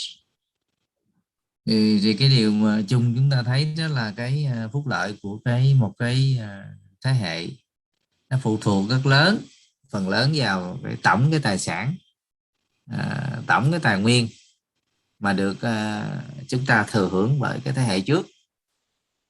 Giống như mình đời con này hưởng cái nhà cửa các thứ của đại cha vậy đó. So wealthy, whether it's wealthy businesses or wealthy societies, they all built that wealth came from either an endowment of wealth or previous generations who built on that wealth. Cũng như bất cứ một cái xã hội nào giàu có nào xã hội thịnh vượng nào thì họ phụ thuộc vào cái, một là hiện tại, hai là cái thừa hưởng từ thế hệ trước cũng như ông bà họ để lại. And we can think of well-being as being composed of two parts. The first is constituent part, by which it's easier to think of an example here. So in Australia, we often think about our unique biodiversity as being integral to our cultural identity. That is a clear benefit of the environment to Australian society. Thì bền vững cái well-being nó có hai cái nhóm. Nhóm là gọi là ở liên tục. Thì ví dụ ở Úc thì cái sự đa dạng sinh học nó được xem như là một cái phần quan trọng trong cái nhận diện về văn hóa của nước Úc. In general terms, our biodiversity makes us feel better. It's about us getting some feeling, some satisfaction from the environment. Ở một cái mức nào đó, thì cái đa dạng sinh học có thể là nó liên quan, nó ám chỉ cho cái môi trường tốt. Okay. Secondly, we can instrumentally we can consider how the environment supports the consumption of market products as an input in production. So it's about how we harness the environment to produce goods and services. Cái loại thứ hai là loại dựa vào như công cụ, làm sao để cái môi trường nó có ủng hộ, nó support và cũng như là nó hỗ trợ cái việc mà tiêu thụ cái sản phẩm.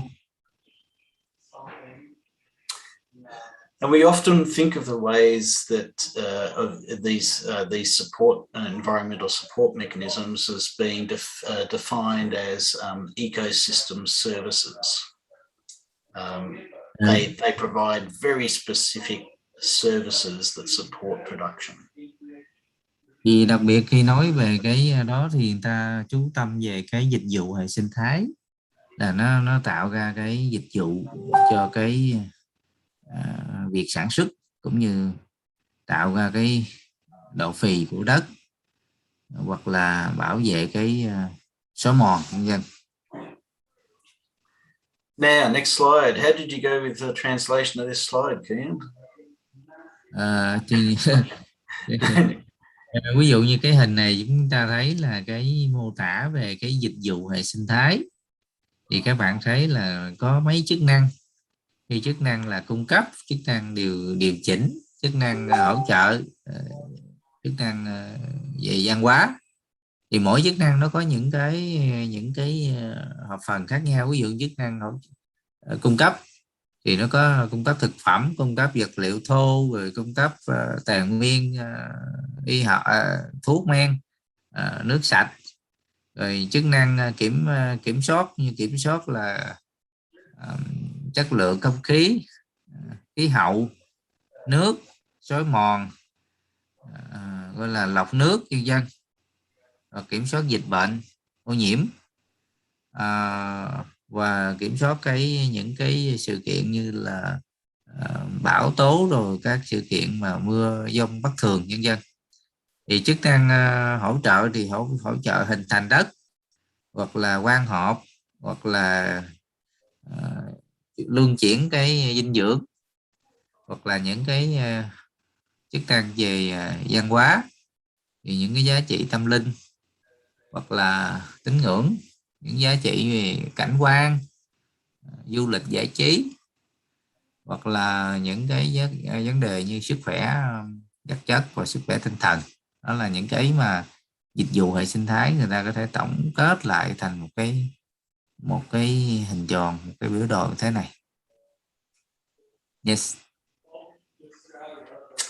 Okay, so the key point there is that there are many aspects to by which the environment supports our society. Đó là chúng ta cũng có thể là có rất là nhiều khía cạnh cho thấy là môi trường nó hỗ trợ cái xã hội như thế nào. Okay, this next point is actually pretty critical, and there's probably two parts to it. And the first is that providing that we maintain our environment, then improvements in our wealth and our understanding of the environment will enhance our appreciation and enjoyment of it over time. So what we're saying here is that we don't comprehend yet all of the ways that we can enjoy the environment. And once we increase our understanding, the value of the environment will increase as long as it's maintained. Cái này có thể tóm tắt như thế này. Khi mà loài người chúng ta mà hiểu được các giá trị đó, giá trị môi trường mang lại đó, thì chúng ta có thể là duy trì và bảo dưỡng nó tốt. And in particular, technology can generate opportunities for more sophisticated use of the environment as an input to production. Thì cái thứ hai, công nghệ. Technology that doesn't exist anymore. Technology that doesn't exist yet. Phát triển những công nghệ mà nó chưa có hiện hữu, nó có thể giúp cho chúng ta là tạo ra những cơ hội để mà sử dụng một cái môi trường cho nó tối ưu, cũng như sử dụng một cái môi trường để mà đưa vào cái yếu tố sản xuất. So examples of this is that there are food crops, there are medicines, there's potential industrial products out there that we haven't discovered yet. Ví dụ có nhiều loại thực phẩm hoặc là thuốc hoặc là những cái sản phẩm công nghiệp từ cái sự đa dạng về sinh học mà chúng ta có nhưng mà chúng ta chưa phát hiện. So the key point here is that as much as we value the environment, future generations will value the environment much higher. Cái điều quan trọng ở đây là nếu mà chúng ta đánh giá đầy đủ về cái giá trị của môi trường thì cái thế hệ kế chúng ta nó sẽ phát triển cái giá trị nó tốt hơn. And of course, we're just one generation to enjoy the environment at the moment. There are many, many millions of generations to come. So if you start thinking about those, that puts our valuation of the environment in a lot better perspective. Có thể là chúng ta nói too long. Sorry, can you summarize it? I'm just saying that there are many thousands, millions of generations to come. Okay, yeah. So our own generation is just one in a long line of generations. Yep. So their valuation of the environment is infinite compared to ours. Okay. Ông nói thì có hàng ngàn cái thế hệ, chúng ta là chỉ thế hệ hiện tại là một, nhưng khi còn hàng ngàn thế hệ tiếp theo, khi mà chúng ta họ sẽ có thể là đánh giá cái môi trường nó khác chúng ta rất là nhiều. Ví dụ như mình hiện tại mình chưa thấy hết. Next slide.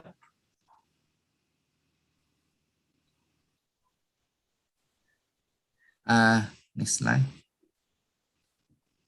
Okay, in economic terms, we should treat the environment like any other asset.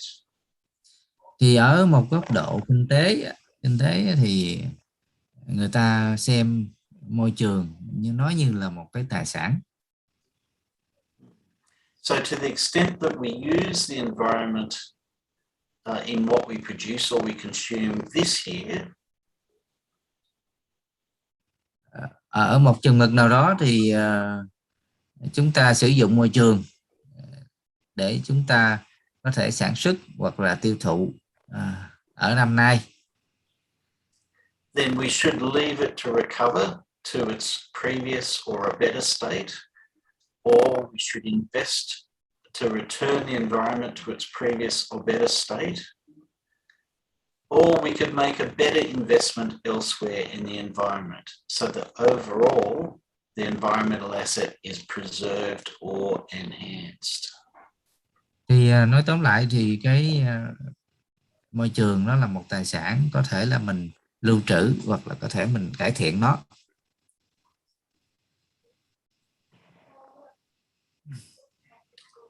Okay, just before we go off that one,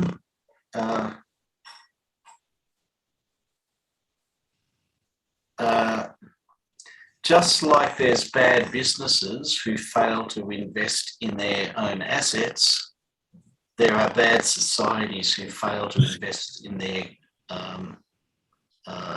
environments. I'm sorry, the noise is not clear. I don't know. The voice is not clear. Can you check? Yeah, so I was just saying just like bad businesses fail to invest in their assets, then so too societies can sometimes fail to invest in their environmental asset. Điều đó cho thấy là ví dụ như doanh nghiệp hoặc là không có thành công trong vấn đề đầu tư môi trường thì xã hội cũng có thể là không có đạt được cái mức đó, mức thành công trong môi trường. Financially sustainable businesses always invest in their assets, and that's what we should be doing with our environment. Cái điều đó cho thấy là cái mô hình kinh doanh mà bền vững là cái mô hình kinh doanh là phải có đầu tư vào môi trường. Excellent. Okay, so we go back to market failures again, and the problem of the competitive market is that often it sets the price of ecosystems equal to zero. Chúng ta trở lại cái thị trường mà gọi là thất bại thị trường, thì thường á là ở thị trường đặt cái giá của cái hệ dịch vụ hệ sinh thái nó bằng không. And if you don't have to pay for those ecosystem services, you will overuse them. Nếu mà chúng ta không có trả cho các cái dịch vụ hệ môi trường, dịch vụ hệ sinh thái này, thì chúng ta chỉ có nước là sử dụng tài nguyên nó lạm dụng, sử dụng nhiều á, lạm dụng.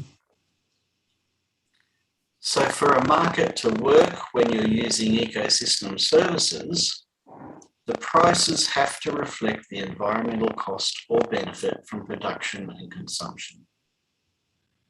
Thì cái giá trị cái thị trường giá nó sẽ phản ánh đúng cái chi phí môi trường hoặc là giá trị chi phí lợi ích môi trường nó đưa vào cái sản xuất và tiêu dùng, thì lúc đó cái môi trường dịch vụ hệ sinh thái nó mới định giá, cái giá nó mới định đúng. This won't occur naturally. The environment is not an economic actor, so government intervention is required. Cái này thì các bạn thấy là nó không thể xuất hiện mà xảy ra một cách tự nhiên được, bởi vì môi trường nó không phải là một cái tác nhân mà nhà nước hoặc là chính phủ cần phải can thiệp. Thì nó ví dụ như bắt người ở dưới hạ nguồn trả tiền cho người trồng rừng hay đó tôi nói thêm, thì đó là một cái dạng mà chi trả cho dịch vụ hệ sinh thái, thì chỉ có nhà nước mới có thể đưa ra những cái quy định đó được. So the types of interventions might include charges. So we might charge producers for their resource use. We might charge farmers who pollute the rivers with their chemicals because they're degrading the ecosystem. And we might charge farmers who degrade the soil condition. Thì một cái dạng của can thiệp đó là quy định đó là bắt cái người tiêu dùng phải chi, ví dụ như trả cho những cái tài nguyên mà họ lấy, hoặc là bắt người nông dân phải trả những cái phí mà họ gây ô nhiễm sông ngòi nhân dân, hoặc là bắt nông dân phải trả một cái phí mà họ làm cái suy thoái tài nguyên đất. And alternatively, we might make payments to encourage activities that enhance biodiversity or build soil carbon content.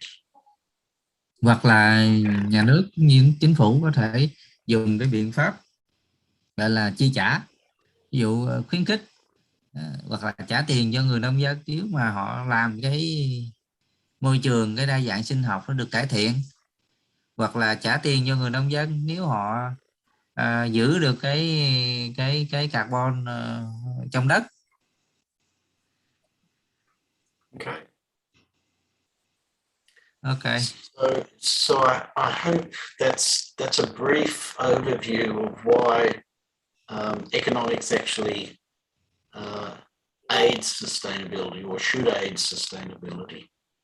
Thì có thể là đây là một cái tổng quan tóm tắt ngắn để mà chúng ta cho thấy là cái kinh tế nó có thể giúp cải thiện nâng cao cái tính bền vững của môi trường. Thì chắc tới phần thảo luận, thì trở phần thảo luận thì chúng ta sẽ có 15 phút để thảo luận cái chủ đề này. Thì giống như hồi nãy chúng ta sẽ dùng palette để các bạn thảo luận, sau đó thì cho ông thầy ông trả lời một số cái vấn đề mà mình nói còn.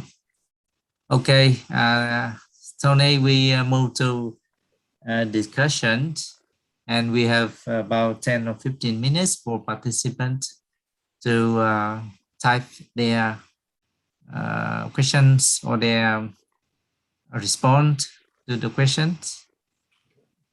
We can start now. Are you there, Ty? Yeah, yes. Xin mời quý anh chị là xem ở khung chat. Ban tổ chức đã gửi cái link Padlet cho câu hỏi thứ hai. Chúng ta cùng nhau vào cái Padlet link đó và trao đổi. Chúng ta có thể mở lên share cái câu hỏi lên. Share màn hình luôn, Đăng ơi. Dạ.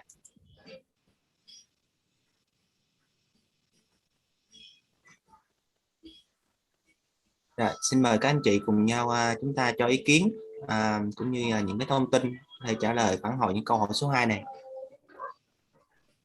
Tôi thấy một số anh chị đã đăng nhập vào đó.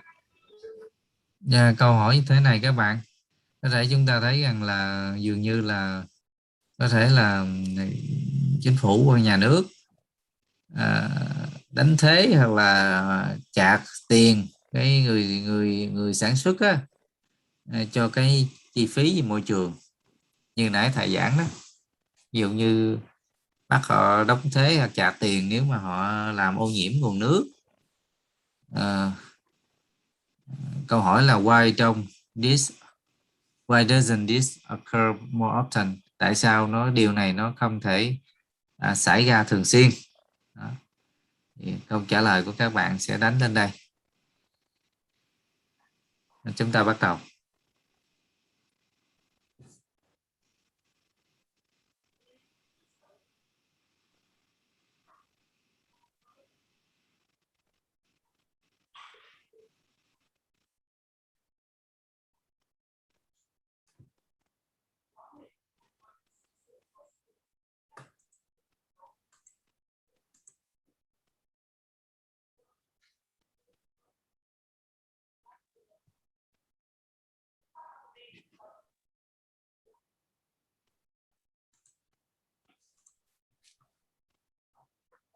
Điều thu phí rất hợp lý, đó cũng là cách khuyến khích người canh tác.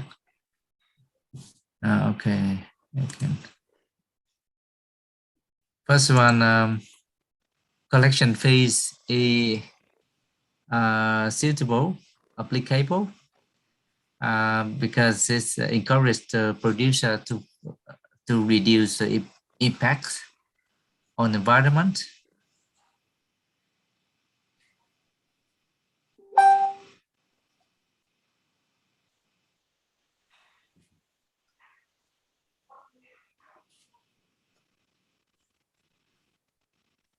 Vietnamese farmers are small scale. They have low awareness about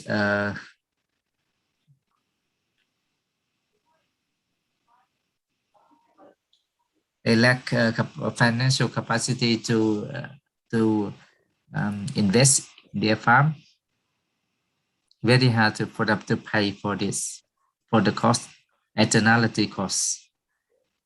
Are you there, Tony? Yeah, no, sure. Do you want to go through all the questions first, or do you want to answer them as we go? Yeah.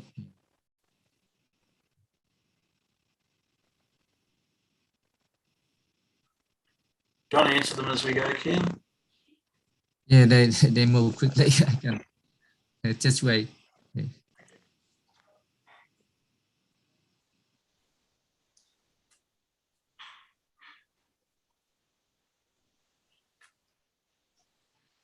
The emissions mechanism management is not applicable and not efficient, so very hard to enforce to to collect the fees.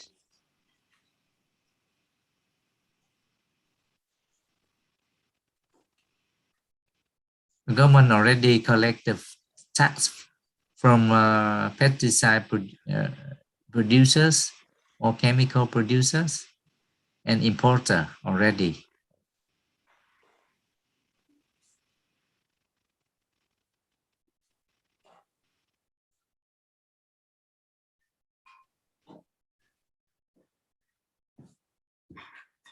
Lack of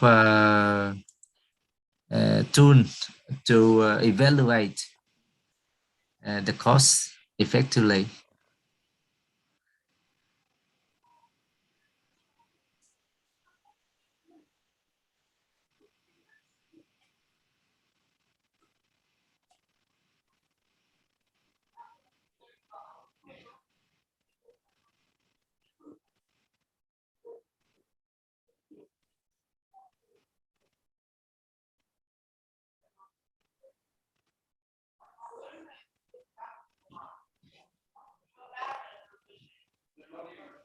Farmer have low income.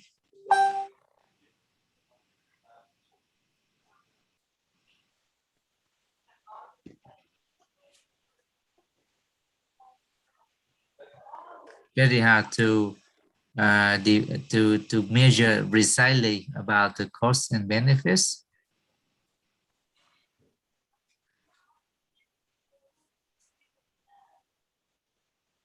Our Vietnamese farmer are not well, not have full do not have full awareness about the impact of environment.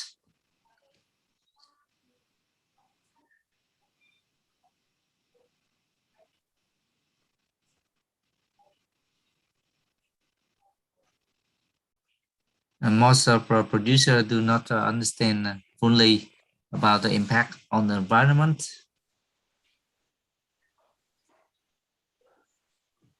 The voluntary contribution is low because they need to pay for fees.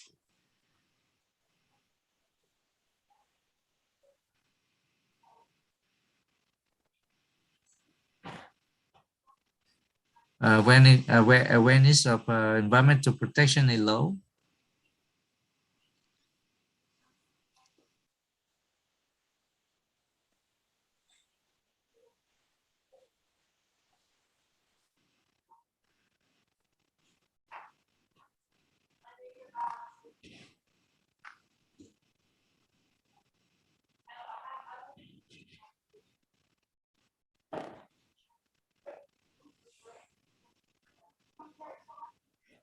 corruption is also one issue they mentioned.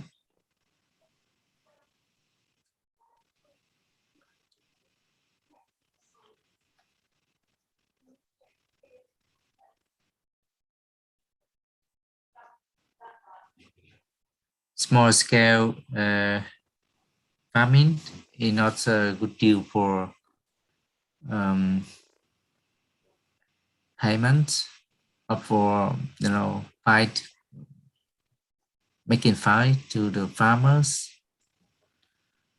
What was that last one? Okay. You know, like farmer small scale, very hard to ask them to pay, you know. Yeah, sure. Yes, small scale farmer.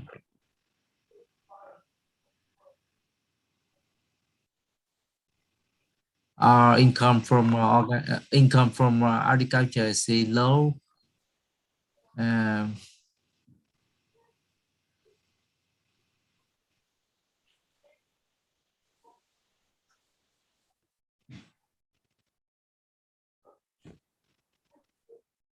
Okay, I think that's time to for your That's it? for you to respond. Okay, there's a fair Yeah. bit of stuff there. Look, I'm not sure why the voice from your side is noisy. It's a little bit noise. oh, do you want to put my headset on? Yeah, yeah, Would that be better? yeah. Let me just, let me see if I can do this.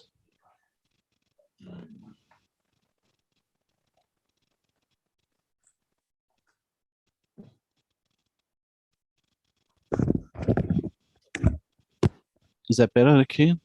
Yes, much better. Much better? Okay. Yeah. Okay, let's start with the first question about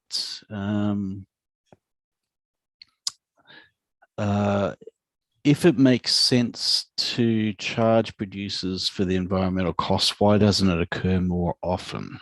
And I think a lot of this covers a lot of what was raised already. Thì câu hỏi đầu tiên thì chúng ta biết là có thể là ok nếu mà chính phủ như nhà nước trả tiền đến người sản xuất nếu mà họ gây ra cái tổn hại về môi trường, nhưng mà điều này thì nó thường không xảy ra thường xuyên lắm. So there are three main reasons governments don't charge for either the direct or indirect costs of ecosystem services. Có ba cái lý do mà tại sao mà chính phủ không có thể nào mà tính tiền là trực tiếp hoặc là gián tiếp đến tới những người sản xuất mà họ làm tổn hại môi trường hoặc là cho cái phí dịch vụ môi trường. First is around the marginal cost, which is often very small and ecosystems are very resilient. Đầu tiên thì có thể là chi phí biên thường nó thấp, chi phí biên tế nhân kinh tế nữa là chi phí biên tế thấp. So the first polluters may impose no cost in the environment as the ecosystem can easily deal with the pollution. Đầu tiên thì có thể là cái dịch vụ hệ sinh thái nó có thể điều chỉnh được với những cái loại mà ô nhiễm môi trường nhỏ thấp. A tipping point might not occur until many incremental pollutions have occurred.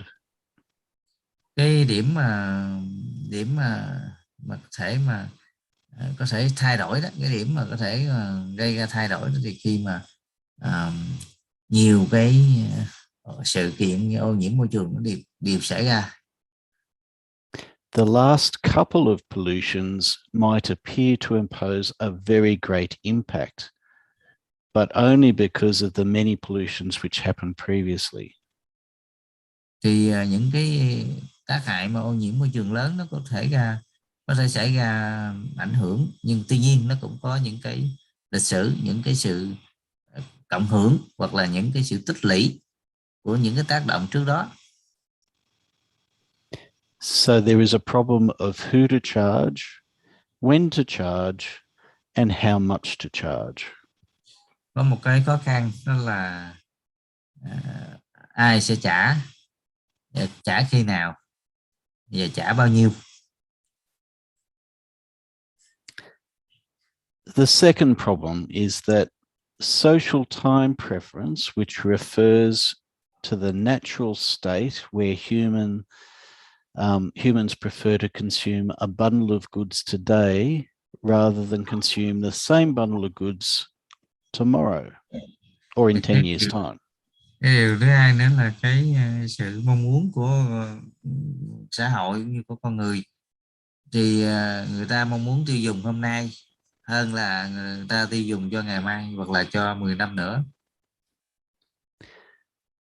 This is problematic because for environmental valuation, because the environment has an infinite lifespan, and we humans, we have a very limited lifespan and an even shorter time perspective.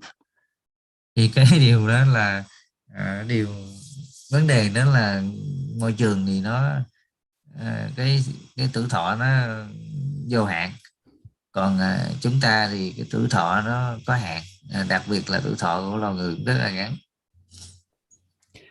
So consequently, even very significant costs that are out 20 years, say, they tend not to be treated as seriously when compared with moderate costs or benefits now. We focus on the small costs now rather than the large costs later.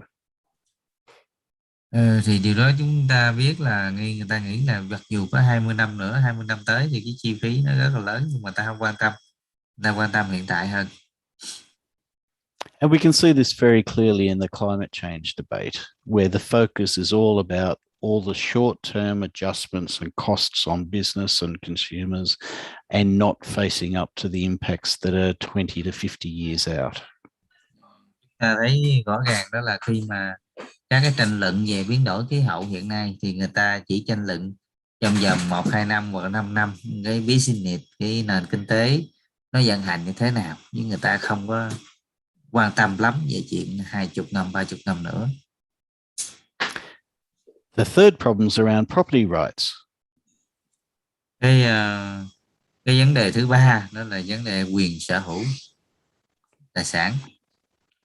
Rightly or wrongly, existing industry structures were established on the basis of the right to degrade the environment.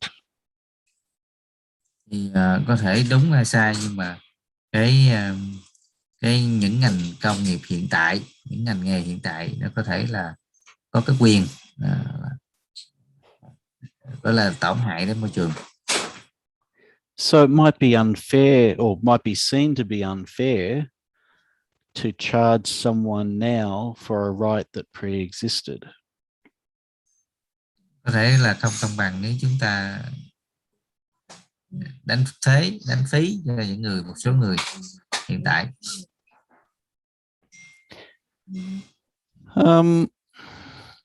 Okay, other questions. User charging to reduce pollution impacts. I think that's exactly what we're saying, is user charging can be done to do that. I guess the issue around financial capacity of farmers to pay, I would say that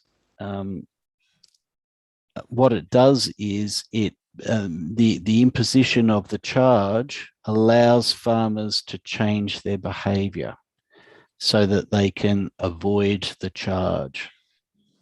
Thì thật ra ông ta nói thì đánh thuế hoặc là bắt người ta chi trả đó, để mục tiêu để cho người ta giảm cái việc mà người ta phải làm chuyện đó, giống như giảm cái việc mà cái hành vi, thay đổi cái hành vi của họ.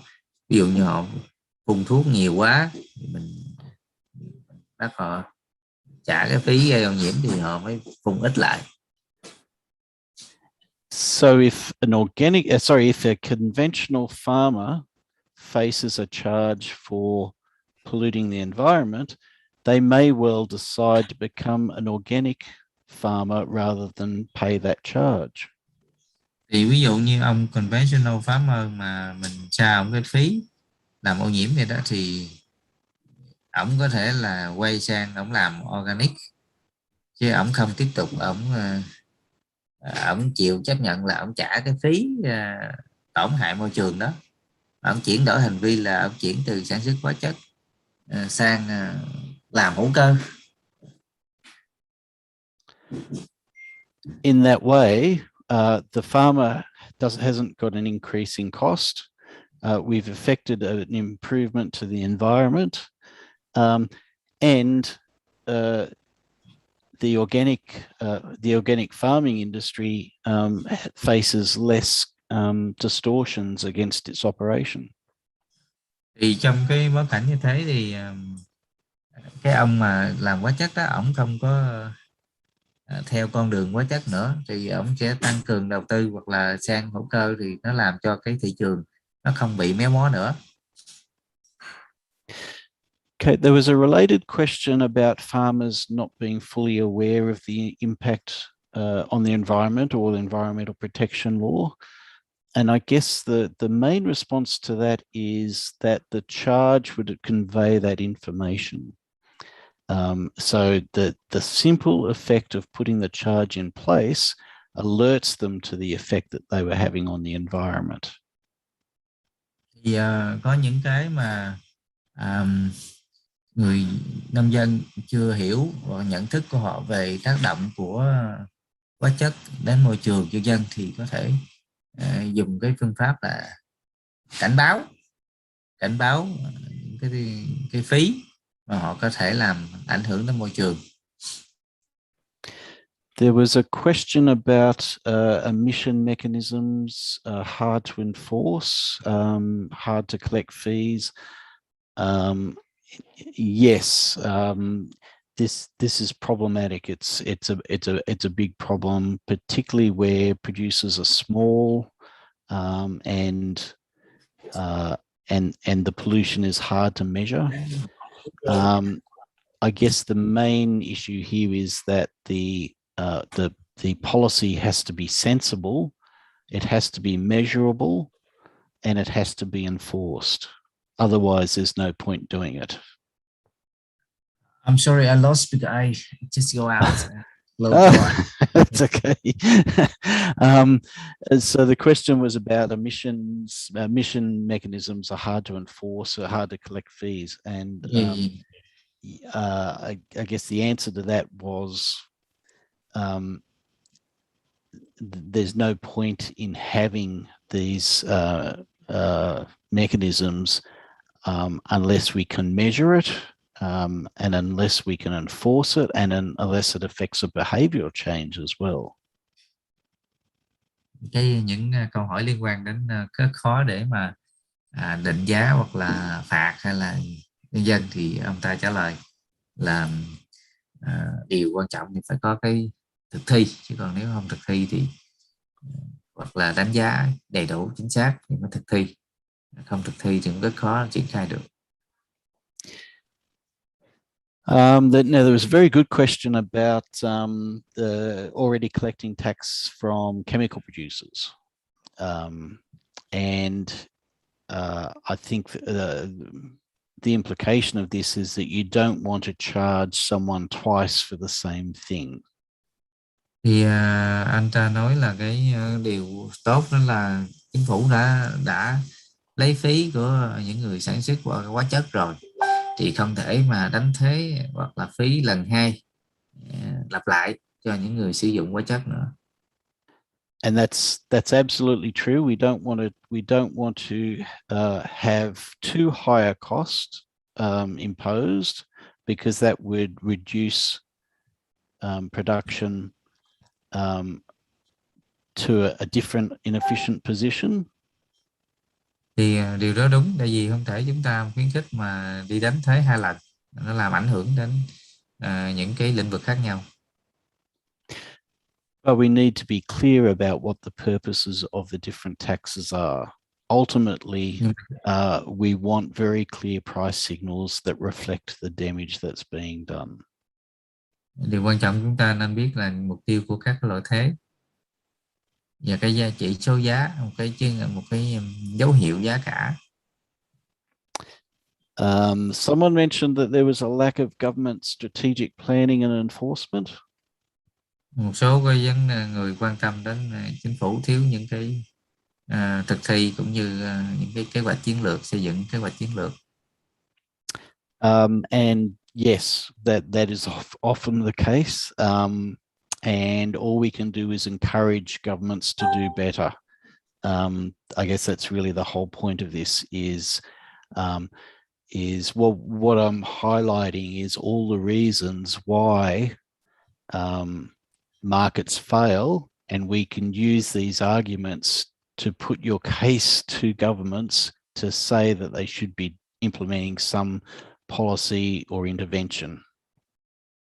Thì có một số quan tâm nói là đúng là một số cái chính sách nhà nước không có làm đúng hoặc là chưa làm đầy đủ, thì điều đó là chúng ta cần phải nhận diện ra các vấn đề và luôn luôn khuyến khích chính phủ để mà đưa ra những chính sách hoặc là thay đổi, cải thiện tốt hơn.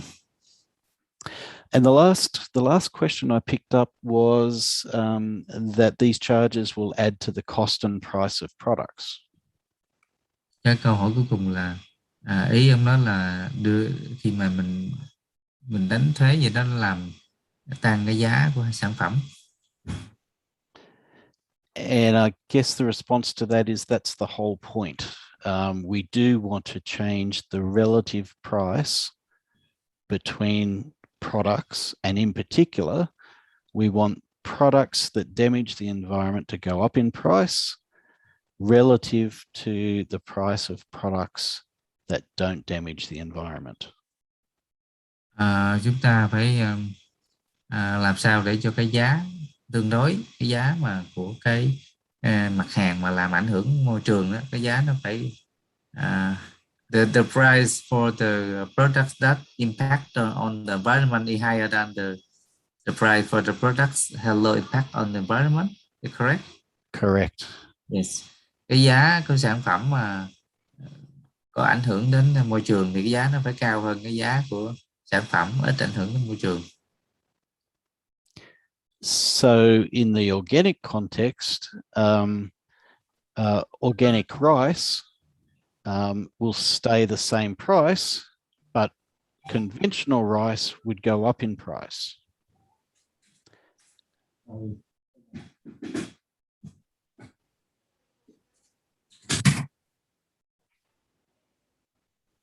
Sorry again.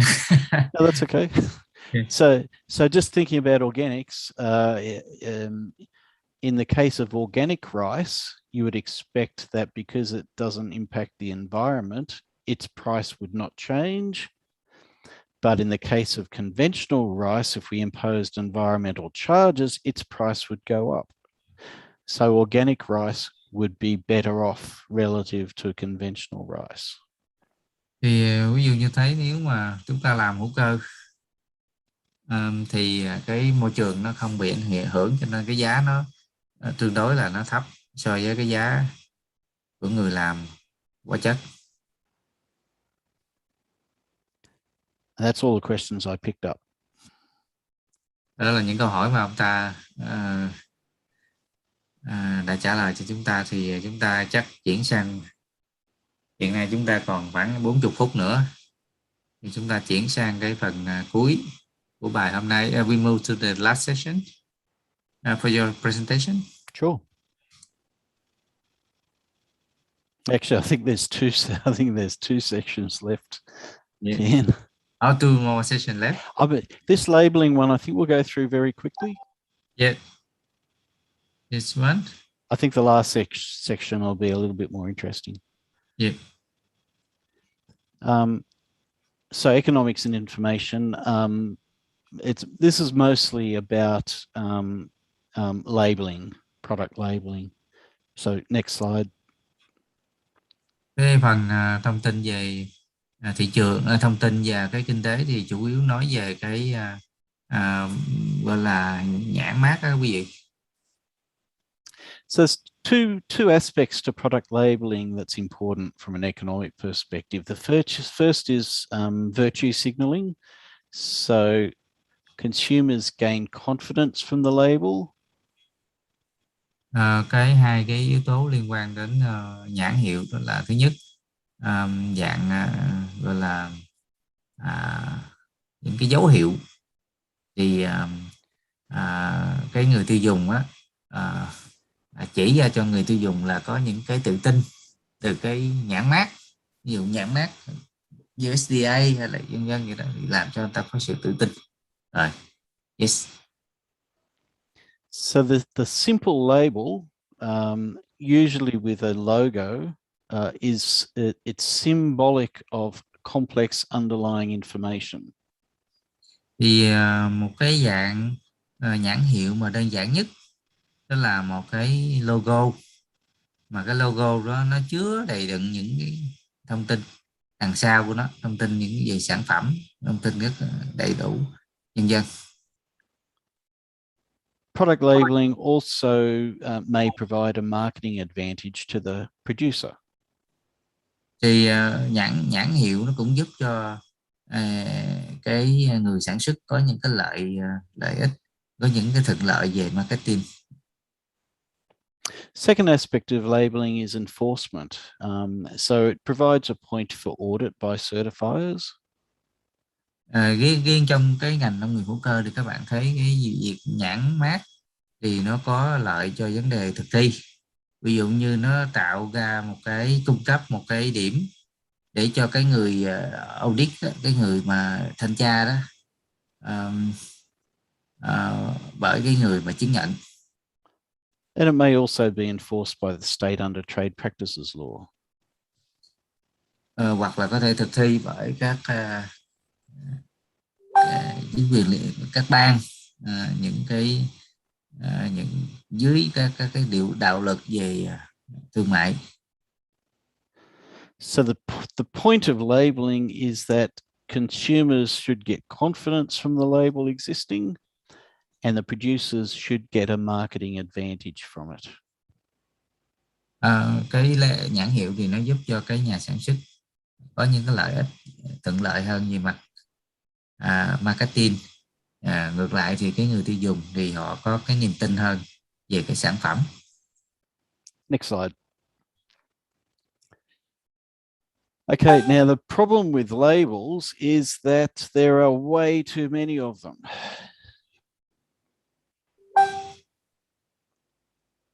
What you mean? Oh,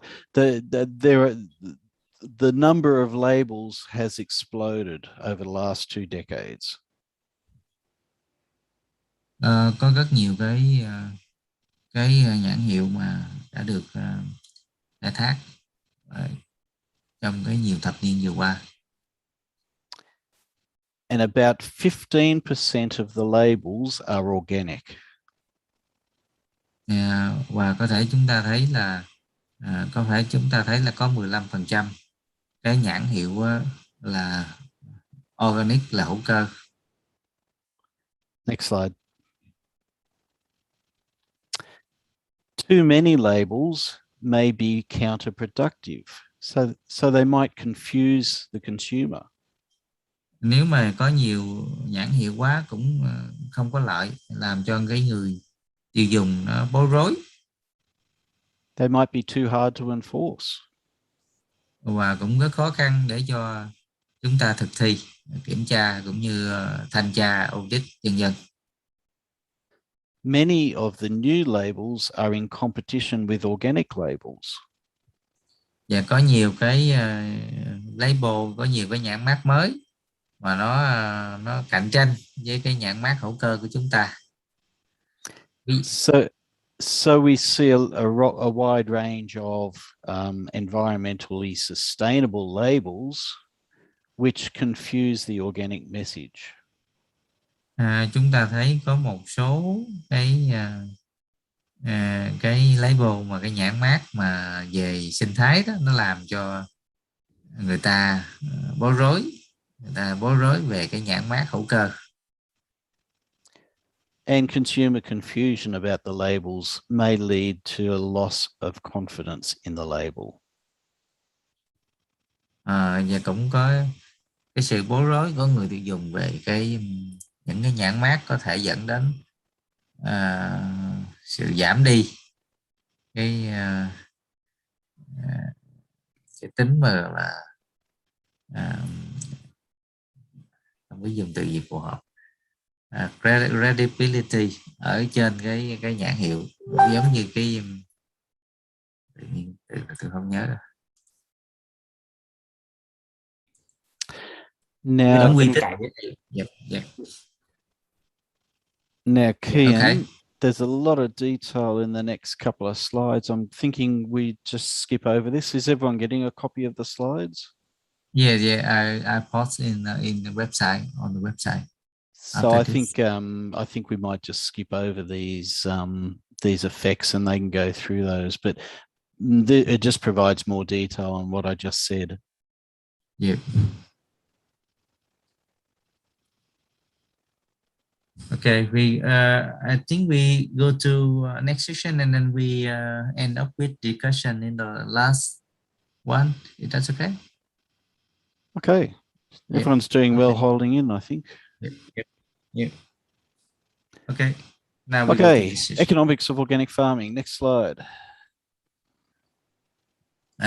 Chúng ta sẽ nghe được cái phần trình bày cuối của hôm nay, đó là cái vấn đề kinh tế của canh tác hữu cơ.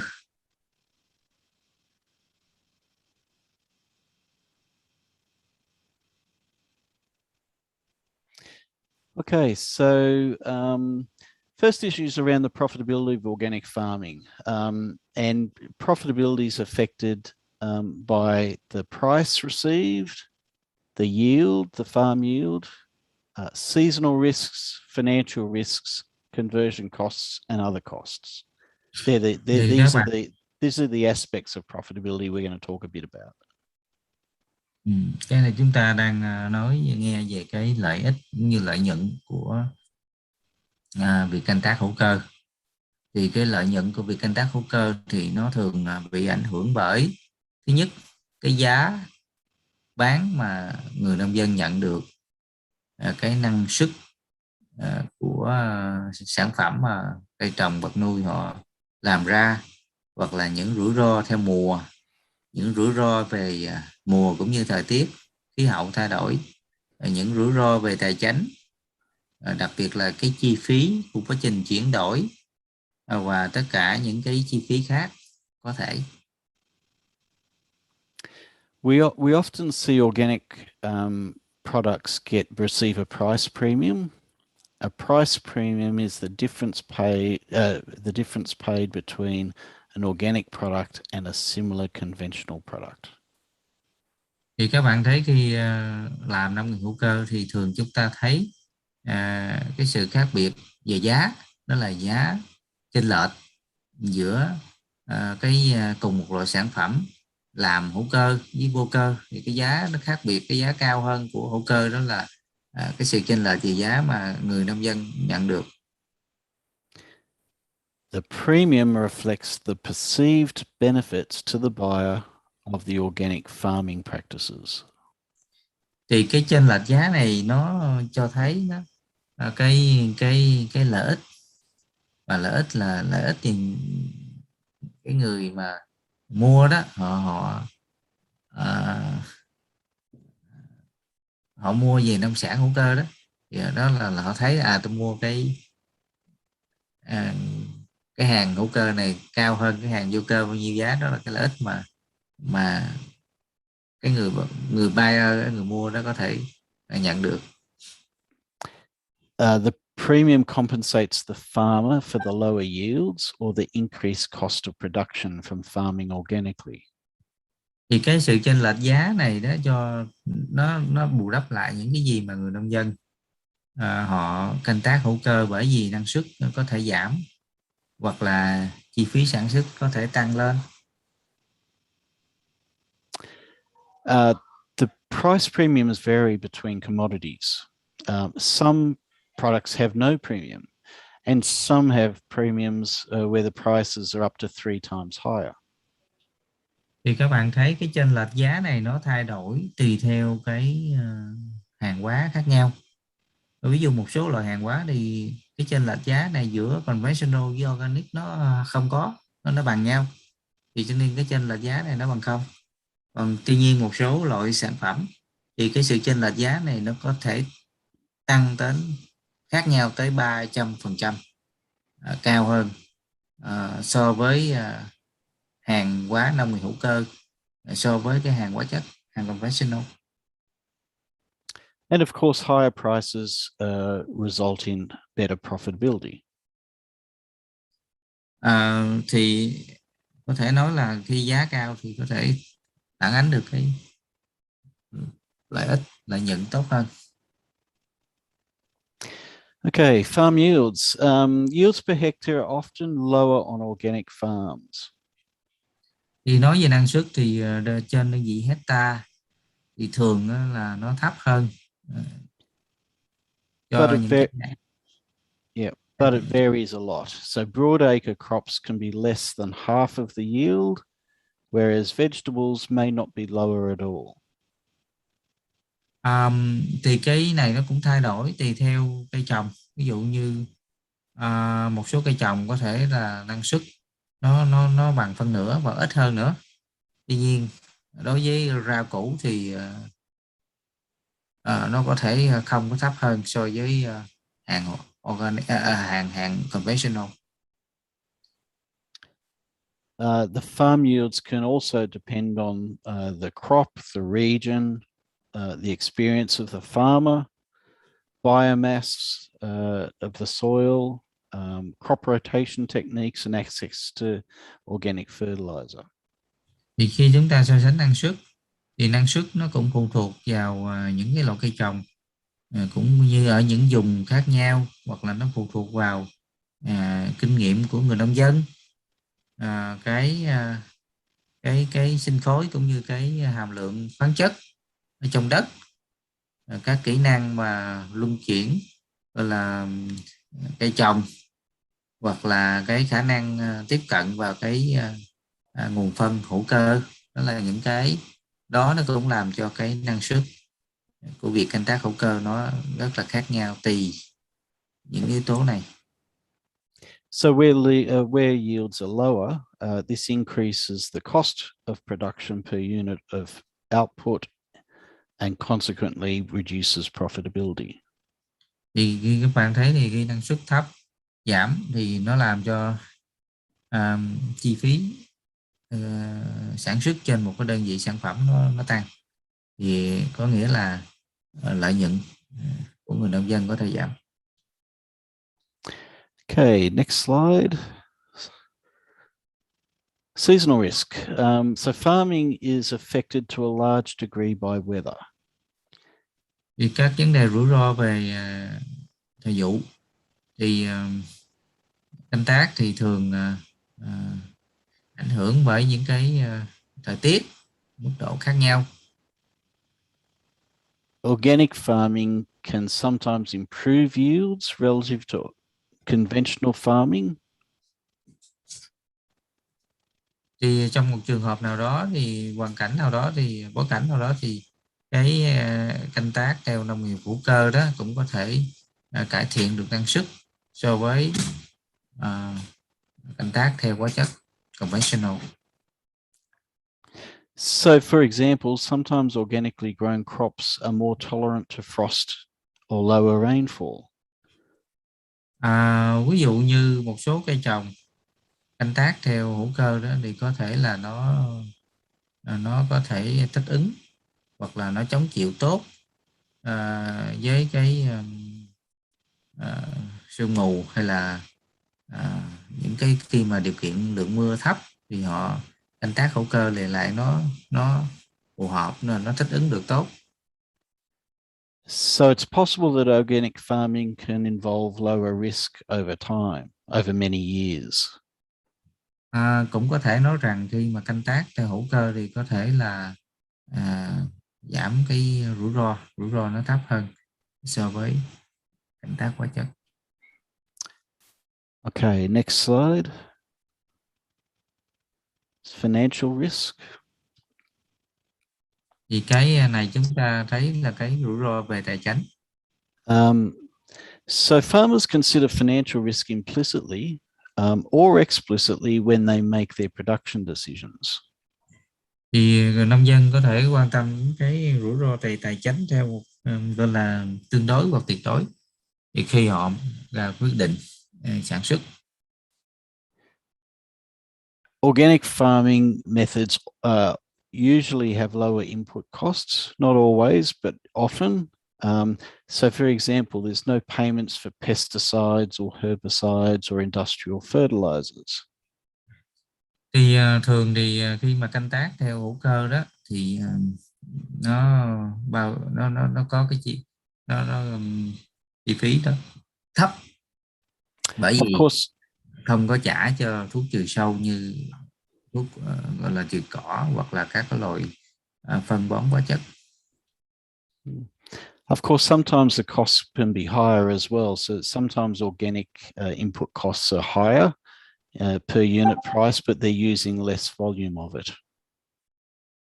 Bởi vì đôi lúc là cái nông dân mà mình làm phương pháp hữu cơ nó cũng có thể là chi phí nó cao hơn. So the lower input costs overall reduces the financing cost. Thì khi mà cái chi phí mà sản xuất mà nó thấp thì nó làm giảm rủi ro về tài chính. So compared with many organic farmers, conventional farmers bear very significant upfront costs, which are a significant financial risk if the crop ultimately fails. So sánh với người nông dân hữu cơ thì người nông dân làm conventional như hóa chất đó, họ chịu nhiều cái chi phí đầu vào đáng kể, ví dụ như phân bón, thuốc vân vân, thì nó làm cho cái rủi ro nó tăng. Nếu mà cái mùa vụ nó bị thất bại. So higher financial risk of conventional means that sometimes it can be riskier to be a conventional farmer than an organic farmer. You mean the conventional farmer have more financial risk? The conventional farmer may have more risk than an organic farmer. Okay. Đặc biệt là cái người làm hóa chất thì thường họ có chịu nhiều rủi ro về cái tài chính hơn là người làm canh tác hữu cơ. Đó là cái thông điệp mà ta muốn nhấn mạnh ở đây. Okay, next slide. It's about conversion costs. Thì cái slide này chúng ta biết về các cái chi phí chuyển đổi trong quá trình chuyển đổi khi làm canh tác hữu cơ đó. So conversion periods to be an organic farmer can be 2 to 5 years long. Thì cái giai đoạn chuyển đổi nó có thể tới 2 đến 5 năm. During this period, the farmer bears all of the costs of organic farming, especially the lower yields, and they can't sell the... Oh, go on. Yes. Trong giai đoạn này thì chúng ta thấy đó, thì đặc biệt là cái năng suất thấp nó cũng là một cái cost đó, cái chi phí cho nhà sản xuất. But they can't sell the products as organic produce, and so they receive no price premium to compensate them. Đặc biệt là họ không thể bán cái giá như là hữu cơ, cho nên là họ không thể nhận được cái giá chênh lệch. This results in a significant upfront cost, which reduces the farm's long-run profitability. Thì đây có thể là chi phí ban đầu mà nó làm giảm cái tính gọi là lợi ích, gọi là lợi nhuận của nông trại trong thời gian dài. And it's a major barrier to converting to organic. Nó là một cái cản trở rất lớn để nhà nông quyết định chuyển đổi sang hữu cơ. Okay, next slide. Other costs. Labor costs tend to be much higher in organic farming because activities like pest and weed management are more labor intensive. Chi phí thì chúng ta thấy là chi phí cho canh tác hữu cơ thường cao hơn, bởi vì những hoạt động như là quản lý cỏ dại hoặc là dịch bệnh đó, thường là sử dụng lao động rất là nhiều. There are also additional costs in being certified organic. Đồng thời cũng có thêm những chi phí mà phát sinh như là chi phí để được chứng nhận hữu cơ. And in fact, I think some of the other sessions are going to cover PGS type schemes which seek to reduce these costs. Thì anh Tony cũng có giới thiệu là có những session trong training chúng ta có đưa chương trình BGS, thì đó là cũng một trong những cái cách mà để giảm chi phí tiếp nhận.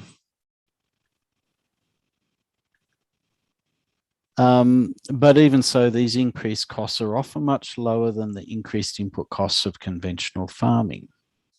Tuy nhiên thì tất cả những chi phí mà cho canh tác hữu cơ được nêu ở đây đó là thường thấp hơn rất nhiều so với những chi phí đầu vào mà tăng thêm bởi việc canh tác hóa chất. So overall, what we tend to see is that price premiums and reduced costs tend to offset the lower yields and any increased costs. Thì chúng ta thấy cuối cùng là có hai cái điểm thế này.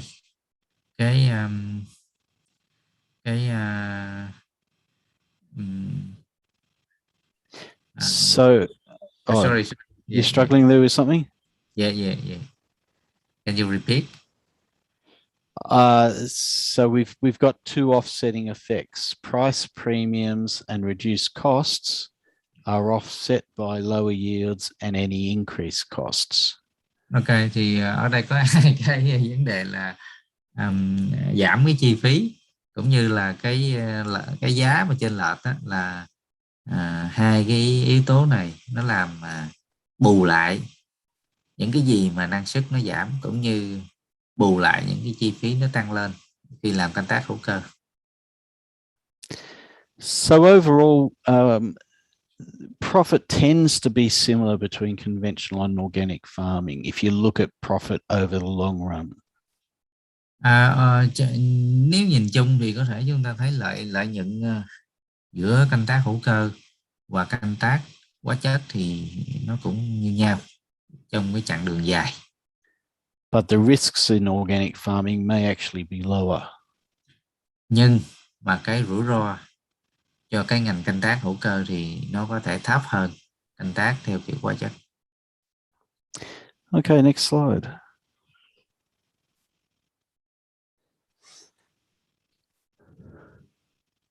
Okay, next already. Okay. But profit is not the only motivation for farming organically. Tuy nhiên thì chúng ta thấy là lợi nhuận nó không phải là một cái động lực chính, không phải là một cái động lực duy nhất cho việc là canh tác theo hữu cơ.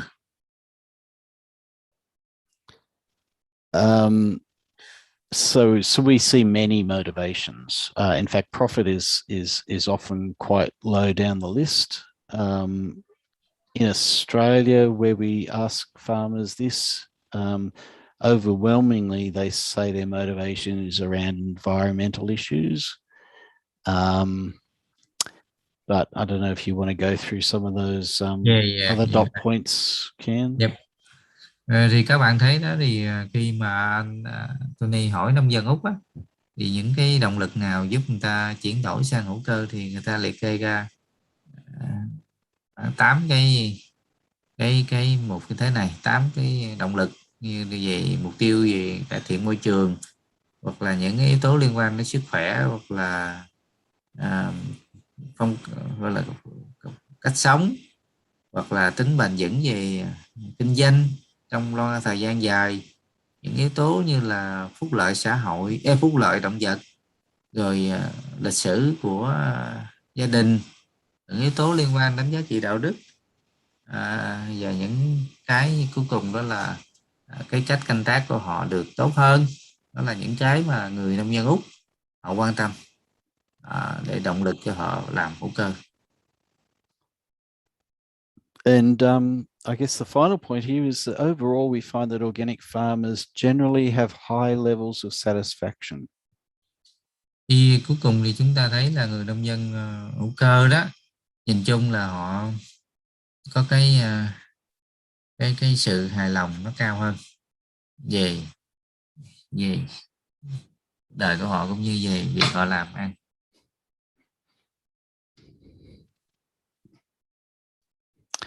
Okay, so I think we're traveling pretty well, Ken. Yeah, thank you. We haven't gone over. We still have 20 minutes. for the question. I think we will have 10 minutes for questions, and then we go back in 10 minutes for you to respond. Okay. Yes.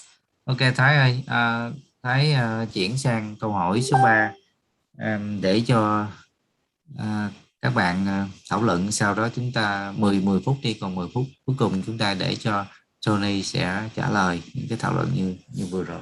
Xin mời bạn. Dạ. Rồi, xin mời chỗ ban tổ chức share cái màn hình cũng như là cái đường link Padlet cho quý anh chị để mình có thể là trả lời câu hỏi. Đồng thời cũng rất là có thể là cái câu hỏi số 3 mình cũng có thể khuyến khích các anh chị có thể là ai có thể có ý kiến mình phát biểu, mình chia sẻ luôn, cứ có thể là mở mic để đặt hỏi câu hỏi luôn.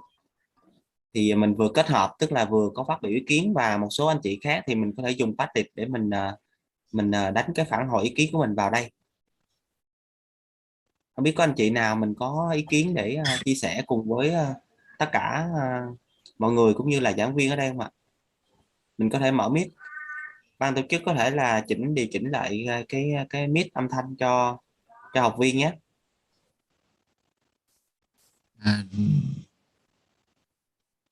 Câu hỏi là làm sao để đo lường những cái gì giống như môi trường đó. Dạ. Làm thế nào để đo lường được chi phí về môi trường, một cái ví dụ cụ thể.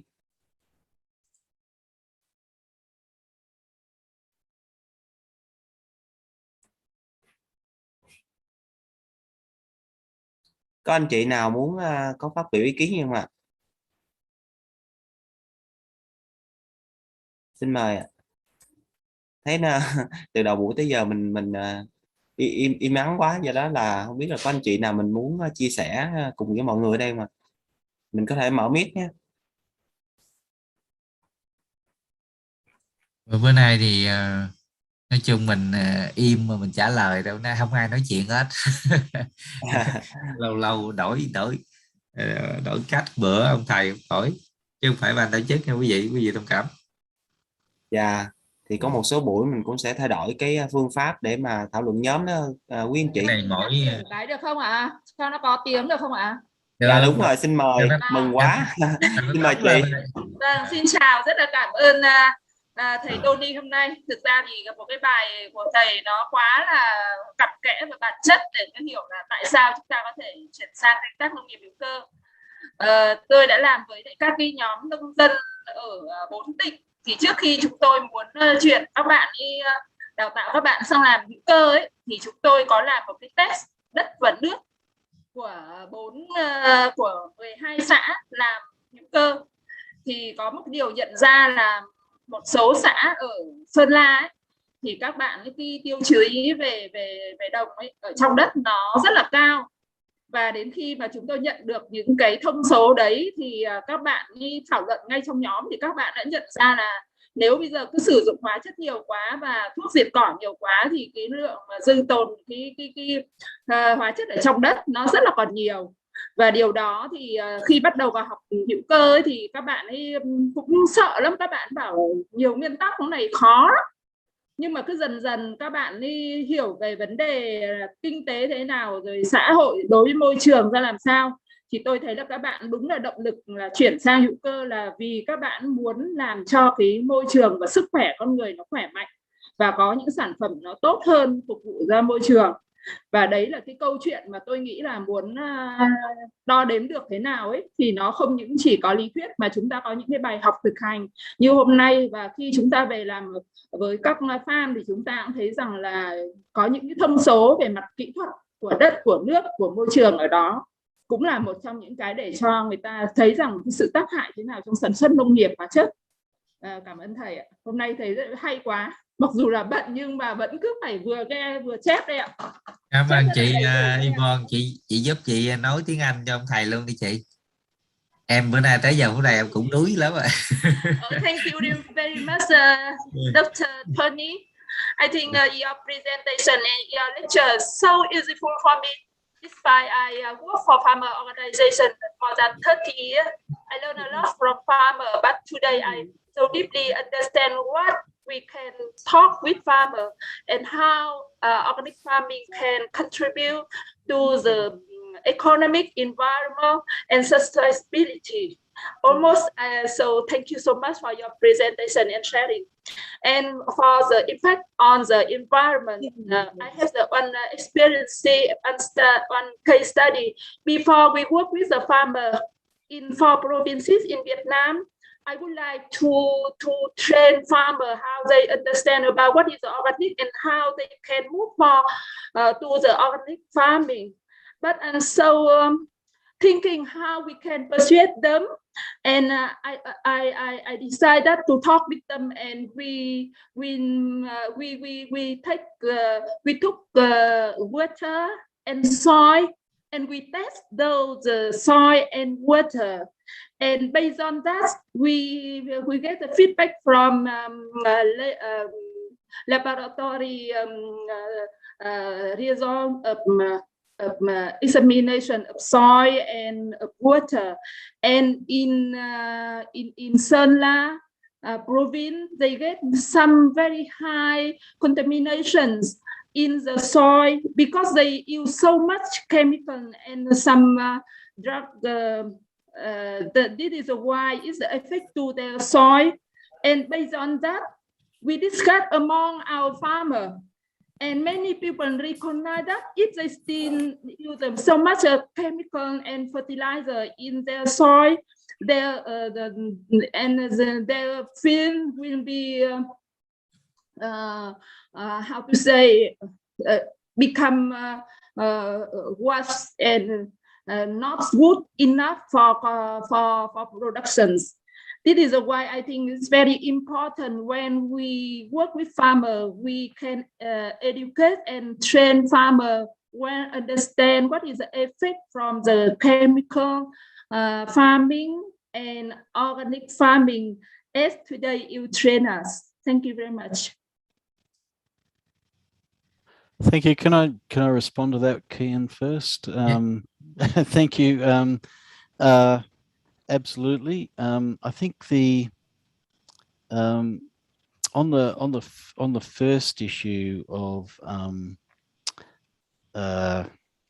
contamination, what we see is we see consumers and we see export markets in particular becoming a lot more sensitive to the issue of residues, and residue testing becoming a lot more sensitive and a key part of particularly import processes. So we see the European Union becoming very sensitive about chemical residues, and parts of Asia as well, very sensitive about residues. I think smart farmers are starting to realize that they're going to be in trouble if they keep going the way they're going. Somehow or other, they need to get those chemical residues under control if they want to maintain their access to export markets. Thì đầu tiên Tony có nói là cái hiện nay cái việc dư lượng thuốc trừ sâu hoặc là hóa chất đó là cái điều rất là nhạy cảm đối với các quốc gia nhập khẩu, cũng như ở châu Âu hoặc là phần nào của Á Châu. Thì cho nên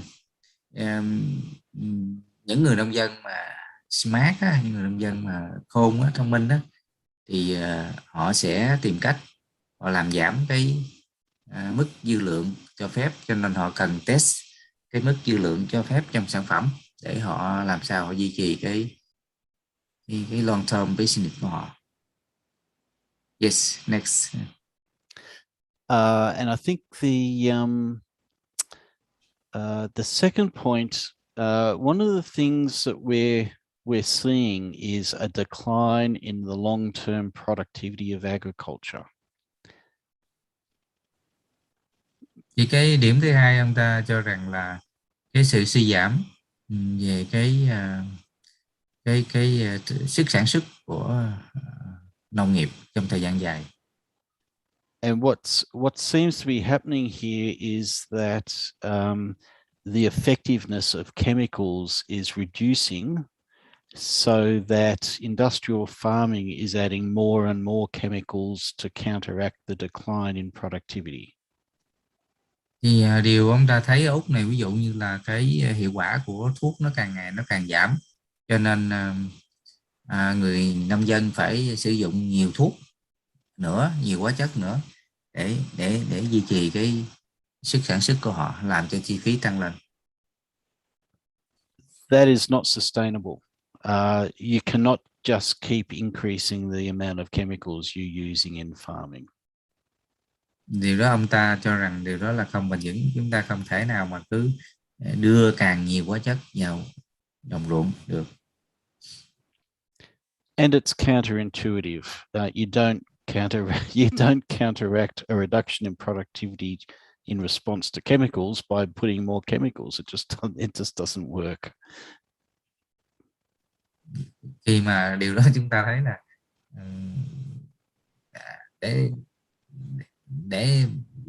để duy trì cái độ sức sản xuất của ngành nông nghiệp mà cứ tăng cường cái hóa chất hoài thì điều đó không hợp lý. So we see some smart conventional farmers are actually becoming quite aware of this, and we can see them starting to adopt organic techniques. Và chúng ta thấy là cũng có bắt đầu nhiều nông dân conventional đã nhận ra điều này và họ bắt đầu chuyển đổi sang làm hữu cơ. And we can also see many of the policies that governments are putting in response to environmental and climate issues are also exactly the sorts of things that organic farmers do. Thì chúng ta thấy cũng có rất nhiều chính phủ như cơ quan nhà nước đã dùng các chính sách đến môi trường hay là khí hậu, thì điều đó cũng giống như những gì mà những người nông dân làm hữu cơ đang làm.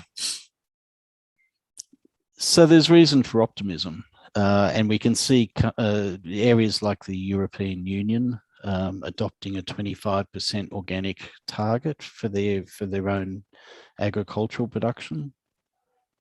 Thì chúng ta thấy những cái theo trường phái tối ưu á, thì châu Âu đã đưa ra cái chính sách là phải đảm bảo gọi là 25% cái sản phẩm nông nghiệp của họ là hữu cơ. I can see that we are on the beginning of a trend towards more sustainable farming, and in 50 years' time, industrial farming will be passé. Passé no longer. Ông có thể cho rằng là chúng ta đang giai đoạn đầu, nông nghiệp hữu cơ chúng ta đang giai đoạn đầu của sự chuyển đổi, là những dấu hiệu cho thấy là trong 50 năm nữa thì nông nghiệp hóa chất sẽ biến mất, không còn nữa. Trong 50 năm nữa chúng ta cố gắng sống để 50 năm nữa để hoàn toàn organic. Okay. Yes, next. Okay, so there's a good question there on environmental values. In fact, two questions. Sharing the studies. So let me talk a little bit about measuring the environment. Để anh ta chia sẻ một số cái cách để đo lường cái giá trị của môi trường. So over the last 20 years or so, a branch of economics called environmental economics has become quite sophisticated. Thì trong cái 20 năm vừa qua thì cái trường phái mà kinh tế môi trường đó đẻ ra một cái số mà phương pháp gọi là rất là phức tạp. And it's based on the concept, or two concepts. Firstly, the ecosystem services framework that I provided earlier. Thì họ đẻ ra hai cái khái niệm. Khái niệm đầu tiên là khái niệm dịch vụ hệ sinh thái mà Anthony có trình bày trong cái slide. And secondly, on something that is referred to as the total, measuring the total economic value. Thì cái trường phái thứ hai thì họ đo lường các tổng cái giá trị kinh tế môi trường tổng thể, cái giá trị của môi trường. In a nutshell, total economic value considers the use value of removing resources or using ecosystem services.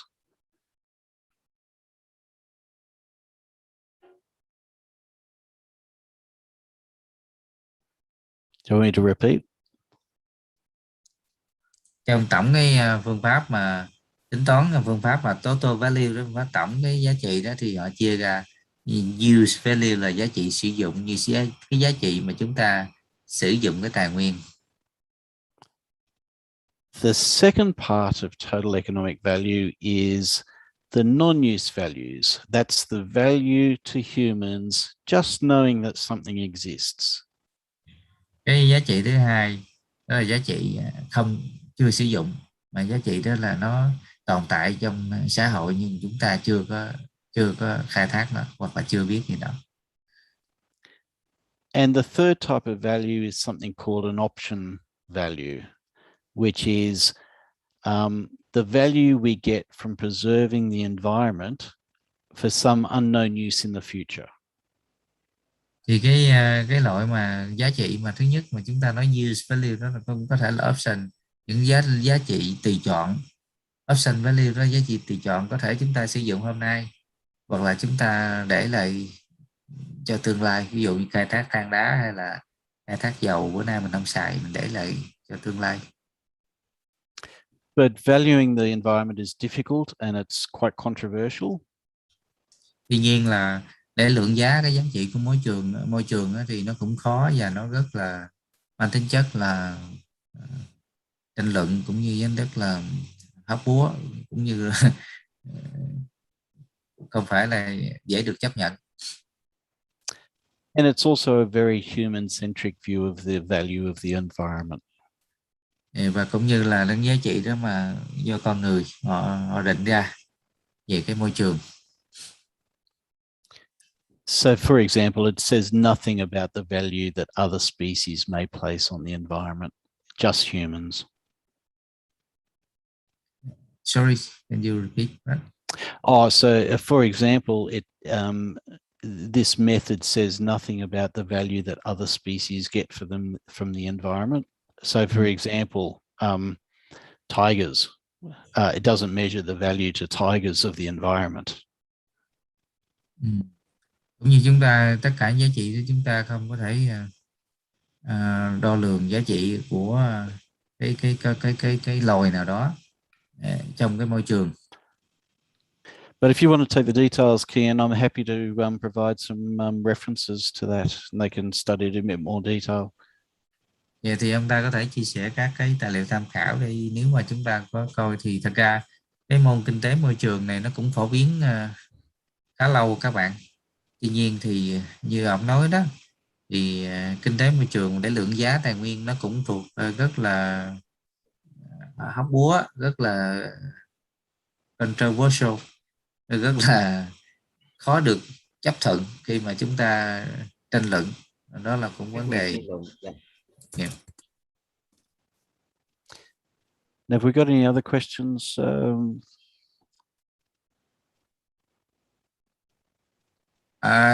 Các bạn có câu hỏi gì không ạ?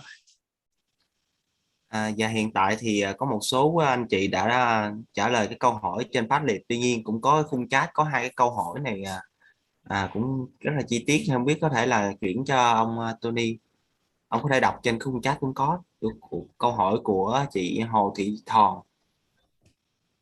Là phải câu hỏi như bạn chia sẻ không? Cái câu đó không? Cái câu nào? Ở trên khung chat đó thầy, nó có 2 câu hỏi à? Bằng tiếng Anh sẵn luôn, có thể nói ông đọc.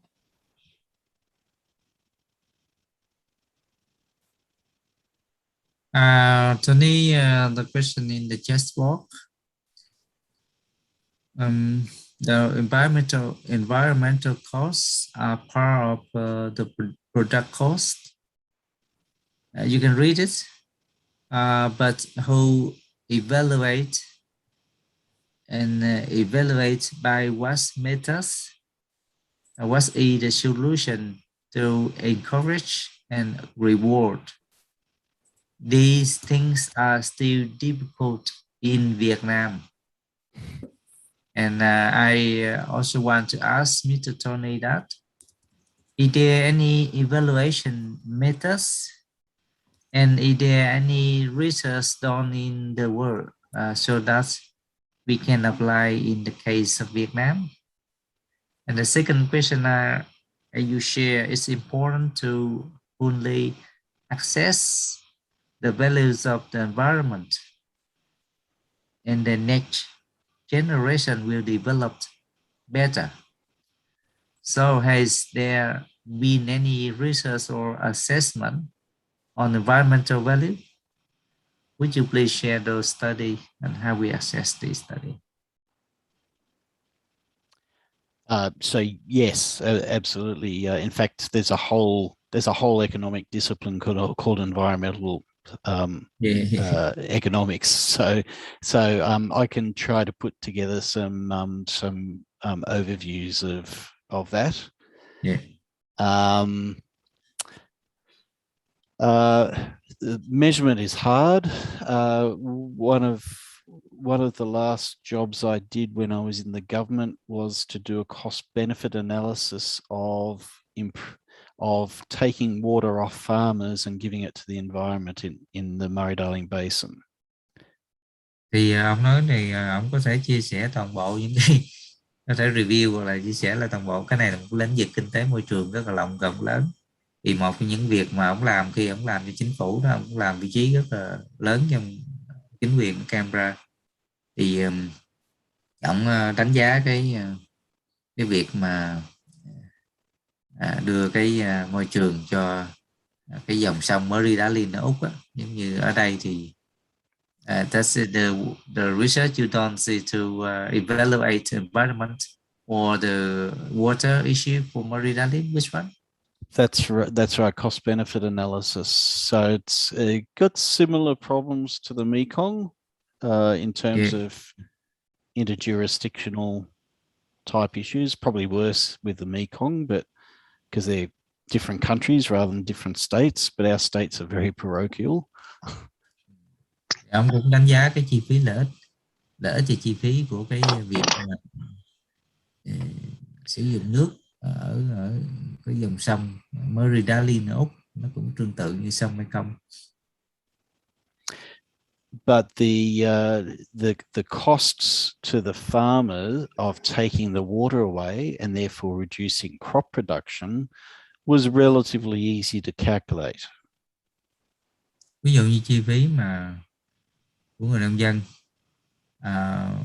lấy nước từ con sông, cũng như chi phí mà cái sản lượng lương thực hay sản lượng hoa màu cây trồng của họ mất đi, thì những cái chi phí đó cũng có thể rất là dễ đánh giá. The environmental benefits of giving that water to the environment to use are very hard to calculate. Nhưng chi phí lợi nhuận về lợi ích về môi trường mà việc mình lấy nước mình cho trồng trọt thì dễ tính, nhưng mà lấy nước để cho môi trường á, đưa ra môi trường thì rất là khó tính. We use the ecosystem services approach to try to make sure that we captured all of the different benefits to the environment. Thì ông nói là nhóm ông thì sử dụng cái phương pháp mà ecosystem services, là phương pháp mà dịch vụ hệ sinh thái để cố gắng đo lường tất cả những cái lợi ích kinh tế, tất cả những lợi ích mà môi trường mang lại. Đó là những cách mà người ta làm. Now, while it's hard to measure them and it's hard to add them all together, we could determine that the benefits were huge, and particularly huge in relation to the costs. Thì rất là khó để tính nó, mà đồng thời rất khó để cộng chúng lại nhau. Thì tuy nhiên thì người ta cũng có thể đưa ra một cái ước lượng như thế này, là cái lợi ích của nó rất là lớn rất là lớn so với những chi phí mà bỏ ra.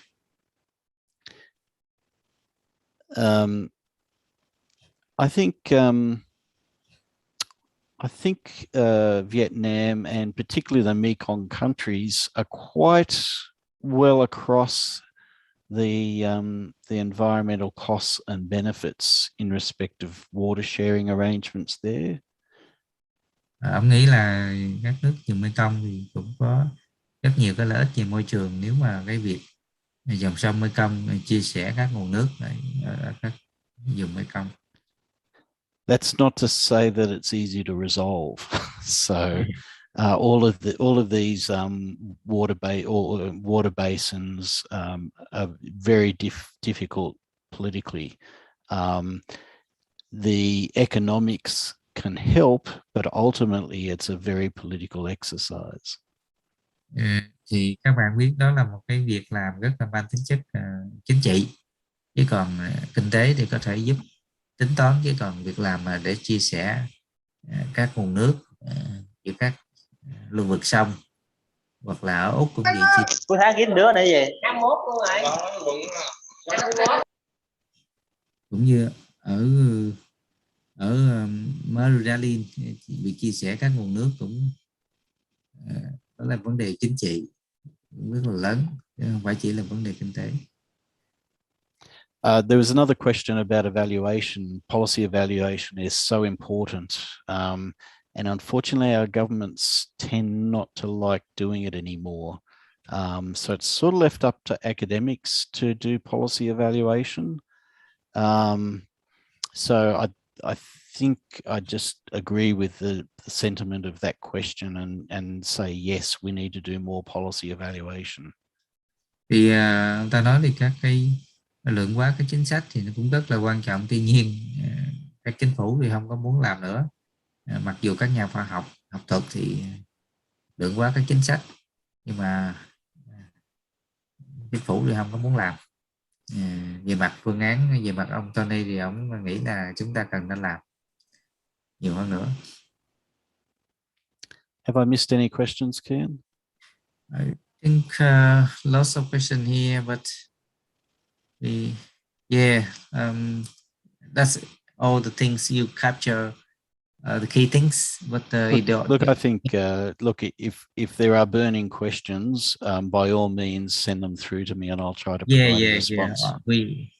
We will synthesize and collect all questions and send you the list. If the question you are not covered, yes, and then hopefully you respond, and then we share with them. Yep. Okay, very good. Any question? Có những câu hỏi nào từ các bạn tham gia khóa học nữa mà trước khi mình cảm ơn và chia tay với ông thầy? Any question to Tony before we say bye bye and thank you, Tony, for your great presentation. It's okay. I'm impressed. I'm impressed that everyone survived, because it was can be pretty dull sometimes. So I hope they found it useful. Ông rất ấn tượng là các bạn sống sót trong lớp học. We still have 170 participants. Yes, I can say that I'm sorry. Sometimes I missed translate some technical language, but luckily when I did my master course, I did environmental economist by Jeff Bennett. You know Jeff Bennett. I know Jeff. I know Jeff very well. Yep. Yeah, and I did my master thesis about cost and benefits of dike construction in An Giang province, and I know some term, and that's why I can translate a little bit about environmental economists and some economic term, but still good to good to learn. Lots of issues related to organic farmers and in terms of economics and policy aspect, where and when and how the government should sit in to intervene policy. That is very important point for us. I think the key point is that there are lots of arguments that we can put to government. You just need to know the arguments, and it's very hard to argue against them. So we just need to put them up. Ông nói thì cái điều rất là chủ yếu đó, làm sao mình biết để mình tranh luận cũng như mình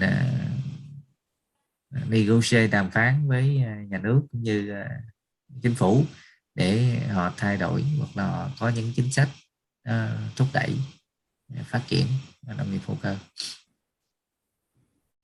Okay, thank you so much, and time run out 10 minutes.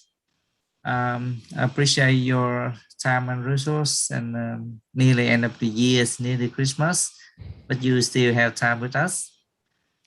Thank you so much. Yeah, It's been a pleasure. Yeah. Okay. Okay. Cheers, Ken. Thank you. Okay. Yes. Bye. Bye. Bye. Yeah. Xin Rồi, chào chắc các cảm bạn. ơn. Dạ. Thấy Xin nó- rất là cảm ơn các anh chị đã tham dự đến thời điểm này. Chúng ta xin kết thúc cái buổi hôm nay và hẹn gặp lại các anh chị vào 15 giờ ngày 12 tây tháng 11 với bài giảng số 6, các chính sách tiêu chuẩn quy hoạch nông nghiệp hữu cơ ở Việt Nam và vai trò của Hiệp hội Nông nghiệp hữu cơ Việt Nam và các thành viên, nhà sản xuất, tổ chức nông dân và các cái tác nhân khác trong việc phát triển nông nghiệp hữu cơ ở Việt Nam, những thuận lợi và thách thức, do báo cáo viên ông Phạm Văn Duy và tiến sĩ Hà Phúc Minh. Rồi, xin hẹn gặp lại các anh chị vào buổi tới 12 tây tháng 11. Xin kính chào. Chào ban Thì, tổ chức, chào thầy. Anh Duy là cục phó cục chế biến thị trường nông sản của Bộ Nông nghiệp. Thì tiến sĩ Hà Phúc Mịch là chủ tịch Hiệp hội Nông nghiệp hữu cơ Việt Nam. Thì hai bài này thì sẽ đi sâu về khía cạnh tiêu chuẩn, về chính sách liên quan đến những cái vấn đề nông nghiệp hữu cơ của Việt Nam. Thì các bạn sẽ nghe rõ hơn có dịp trong cái buổi thứ 6. Xin cảm ơn các bạn. Xin chào thầy ạ. Chào thầy ạ. Dạ, xin chào các anh chị ạ. Bye bye. Dạ, xin chào. Xin chào thầy ạ.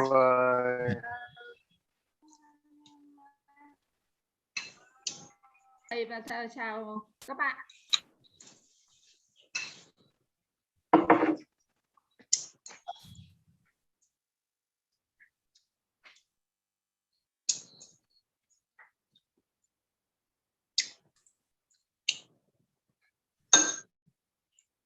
Ok, tất cả